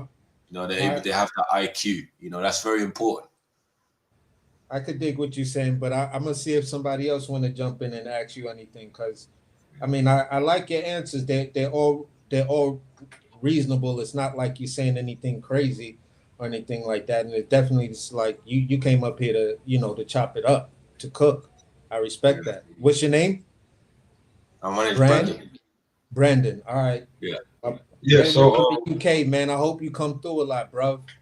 yeah, because this to me this is the biggest fight to date. This is the biggest fight of the year to date. So Body, you want to ask me anything before we get up out of here? I got another 10 minutes real quick. Nah, I'm good. I've been listening. I had got a phone call, so I had to hop out. So I had to jump back in. I didn't know how long y'all was gonna be on, so I just wanted to jump back. I mean, anybody want to say anything else? We get up out of here. Everybody get to land their plane. Yeah. I just want to say, Conor Benn's nutrition is quite good. He's eating very well. I've seen what he's eating in his camp. The foods that he's eating. I've even had some, and he's very comfortable in there. He got the support of his dad. His dad is a lot smarter than what people think. His dad is not some weird ass Uncle Tom or something. Like, he's very smart. You know, just because he sounds funny doesn't mean he's dumb. You know, Nigel Benn was a world champion. You know, even he said he's going to knock him out in 4 rounds, and he's not stupid. He cares about his son. Like, fathers care about their sons. Of course, they do kind of force their sons to become boxers. This is something that is common because it's very easy to force your child from the age of 4 to become a boxer. Trust me, it very is. And that's what a lot of people are doing now. They're profiting off that and becoming famous off of that. But Conor Benn is very smart, and Nigel Benn is smart, and they've come up with a game plan to win. You know, Chris Eubank is old now. He's in boxing years. He's done. He's washed up. He's not the same. So this for me is basically like Daniel Dubois versus Anthony Joshua or David Haye versus Tony Bellew. It's going to be like that. Damn. I ain't saying nothing. I believe. Well, I believe what you're saying, but I still think Chris Eubank gonna win. Yeah, I mean, Chris Eubank, a lot of people would pick Chris Eubank to win. But like when you factor in what's happening now, they've got 18-foot ring, high rehydration clause. Conor Benn stopped William Skull, which is an IBF champion at super middleweight, who's going to be fighting Canelo. He stopped him in sparring. I literally saw him stop him in sparring. I saw it with my own eyes. He was destroying him. Can I ask you something real quick? Can I ask you something real quick, Brandon? Sure. Okay, good. I'm glad you said you've seen this what went down. Let me ask you this. So, it was said that he knocked him. Did he knock him down, or did he quit, or did he get knocked out? He didn't knock him down. He basically beat him up badly to the point where he quit. I was right. Yeah, I was right then. Okay, cool. I was right. I just wanted to make sure, because you said you seen it. And so I was saying, because other people were saying certain things that he got knocked down or this. I was like, nah, he just quit. And he beat him up so bad he made him quit. You know what I'm saying? But I was being facetious when I was saying what I was saying earlier, but I was also being realistic. Yeah, and but like anyways, that's what's up. We were shocked. They were like, what the hell just happened? And when I looked at William Skull, he looked finished. Like, he was touching his stomach. It looked like he was kind of limping, to be fair, but he wasn't feeling good, man. And I literally looking at him, and what I saw is a man that got destroyed, in my opinion. He didn't know what hit him. So what was the photo? What was the photo that's being floated around? Is that a fake photo of A William photo? Cole? I didn't see any photo. I saw the sparring session firsthand. You know, it wasn't like in the beginning of the sparring, like William was hitting Conor with some good shots, like some very good shots. And this William Skull guy was huge. He was a big guy, man. And Conor Benn took the shots. He took it. He literally took it and was hitting him with body shots. The speed was there. If the fight he didn't quit, he would have been knocked down or knocked out, in my opinion. He was on his way to getting knocked out. So if Conor, all the reports of him either being knocked down or knocked out, because it was said earlier that he was knocked down. That was the correction. No, he wasn't knocked out. He was knocked down. That was the correction. So all the reports have said him either being knocked down or knocked out over here in the U.S. are completely false. These dudes is capping. Yeah, not knocked down. He quit on his stool, and he was limping. He sat down abruptly. Yeah, because one dude has a picture that's looking like Conor Benn is standing there looking at William Skull, and William Skull is kind of on one knee. Oh yeah, that's correct. That's right. With one glove on the ground. Yeah, he quit. Like what happened? Yeah, Conor Benn was going to get him on the ropes and was unleashing body shots, and then and he hit him with a body shot, hit him with a headshot, and then he went back and then he went on his knees and he quit and he sat on the ropes and he said, "I can't take no more," and then he left. He was like, "I can't take no more," and they asked him why. That's the photo I was talking about, because that on the dude's channel that I saw it, and I saw it on at least 3 different USA channels. 2 of them had it where they said he knocked him out. One dude says Conor Benn destroys William Skull with body shots, knocks him. Well, all 3 of them said he knocked him out. You feel what I'm saying? In essence, they all was like, yeah, he stops him, knocks him out, whatever. One guy said with body shots. The other 2 was just like real short and said, yeah, Conor Benn is looking ferocious on the tear, blah, blah, blah, blah, blah. He stops the current IBF champion in William Skull in sparring. They didn't say the details. But it's good to know. It's good to know. Yeah. It's good if there was a referee there, that would be a stoppage, because what he did is he quit. Yeah. He basically quit. So he technically did get stopped. So yeah, that is true. That's what I saw. I saw a man that quit. Wow. That's what I saw. That's crazy work, bro. And it wasn't just him. It wasn't just him. He had other sparring partners, and he was destroying. I heard you mention what's his name, also at 168 pounds. What was the other fighter you mentioned? I'm brain farting on his name. Denzel Bentley. Yeah, Denzel Bentley. No, yeah, he's at 160. That's Hamza's. I mean, that's the dude beat. And then that's the guy that Janabek don't want to fight. He don't want to fight him again. Nah, he was destroying that guy. I can't lie. Don't want to fight Janabek. Don't want to fight Denzel Bentley again. That's a whole nother program we can run. And I appreciate Brandon. I appreciate you pulling up. Hope you subscribe, because we do run it down when it comes to the UK fighters and fights and everything. I hope you subscribe to my guy Southern T, because he know all your fighters. Definitely, man. Like, you know what I'm saying, and just in case you want to make some extra money on betting, you run over there. He got the line for you. And over here with body work too, body work boxing. We run it down on all. We just don't run American fighters. We just don't do that over here, man. It's boxing. Boxing is global. So we appreciate you pulling up on all of that. You know what I'm saying? Yeah, I'm a guy that's like now following a lot of the Japanese fighters. I've been following the US fighters and some of the Europeans, but now I'm kind of like, I found a whole new market in looking at the Japanese fighters. So you'll hear me from time to time talk about some of these Japanese dudes. Yeah, man, you guys need to travel to the UK, travel to Russia and stay there, you know, and train there as well, you know, and eat some food there. Like it's quite easy. It's quite in UK. It's not as cold as America actually. It's kind of like medium weather. It's easy to get around and stuff like that in the gyms. You know, the humidity is easier for you, so you'll be able to train a lot more effectively. A lot of people don't realize that.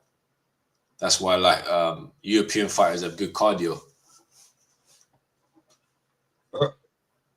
I appreciate all that. Anybody else want to say anything before we get up out of here, man? Nah, good cook as always, man. Yeah, I got something to say. I'm gonna chop this up into 2 shows on Saturday. Watch how I do this shit. Yeah, good cook, bro. And yo, Brandon, please come back again, man. It was a pleasure. Yeah, definitely pull up, man. Yeah, definitely, man. Definitely. AC, Blue, Body, Brandon, man, we about to get up out of here, man. And everybody, y'all stay smoking. All right, take care.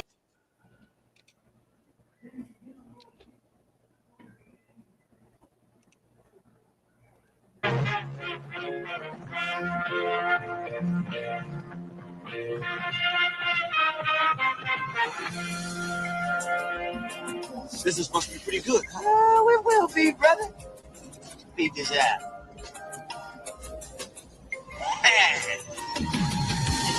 Yo, Money, you think this space is that, you know, the high-powered shit? Brother, we gonna come off like the mob. You understand what I'm saying? We out here, say the hustlers prayer. We out here, say the hustlers nigga, all we know is crack sales, incorrect bills, and lost hope.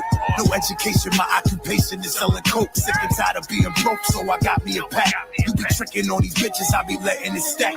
Full on water, baking soda, and some Yola got me bubbling. Broke my grandma's heart, she heard I was hustling. Something gotta give, yeah, I gotta live. They want me dead on the 12x12 with time on my head. Fuck that, tell them niggas wait on that. The 1st to 15th fiends wait on that. Use a few grams short, put some weight on that. Plug through a few extra, he know I'll be right back. It's like that. When they see you winning, they don't like that. 4-4 bulldog in case I gotta bite back. I need 100 mil before I go. Any day could be your last, boy, you never know. So we out here, say the hustlers prayer. We out here, say the hustlers prayer. If the game shakes me or breaks me, I hope it makes me a better man. Take a better stand, put money in my mom's hand. Get my daughter this college plan, so she don't need no man. If the game shakes me or breaks me, I hope it makes me a better man. Take a better stand, put money in my mom's hand. Get my daughter this college plan, so she don't need no man. We out here, say the hustlers prayer. We out here, say the hustlers Nigga, all we know is broken promises, open caskets and homicides. We resort to violence over the passion of monetize. Put our thoughts to action. Put in caption, I'm down to ride on the indie picture, giving the pictures a pack to slide. This is base serving 8 balls. The place we can take y'all is glass, gas, poison the mask, quicker than Adolf. Last batch broke it to halves to get it played off. The fast track, broken your stash, nigga, and take off. 80s, baby, but putting faith inside a hustler's prayer gives an escape, but still it's nothing there. You see, the game could either make me or break me, but still I'm stuck in there. I'm a better man, but is it fucking fair? Yeah, I'm coexisting with angels that live through older pictures. And older blickers, we hold them closer than more constrictors. My soul is bitter, you couldn't find you a bolder nigga. Now roll this toe up as I close the scripture. We out here, say the hustlers prayer. We out here, say the hustlers prayer. If the game shakes me or breaks me, I hope it makes me a better man. Take a better stand, put money in my mom's hand. Get my daughter this college plan, so she don't need no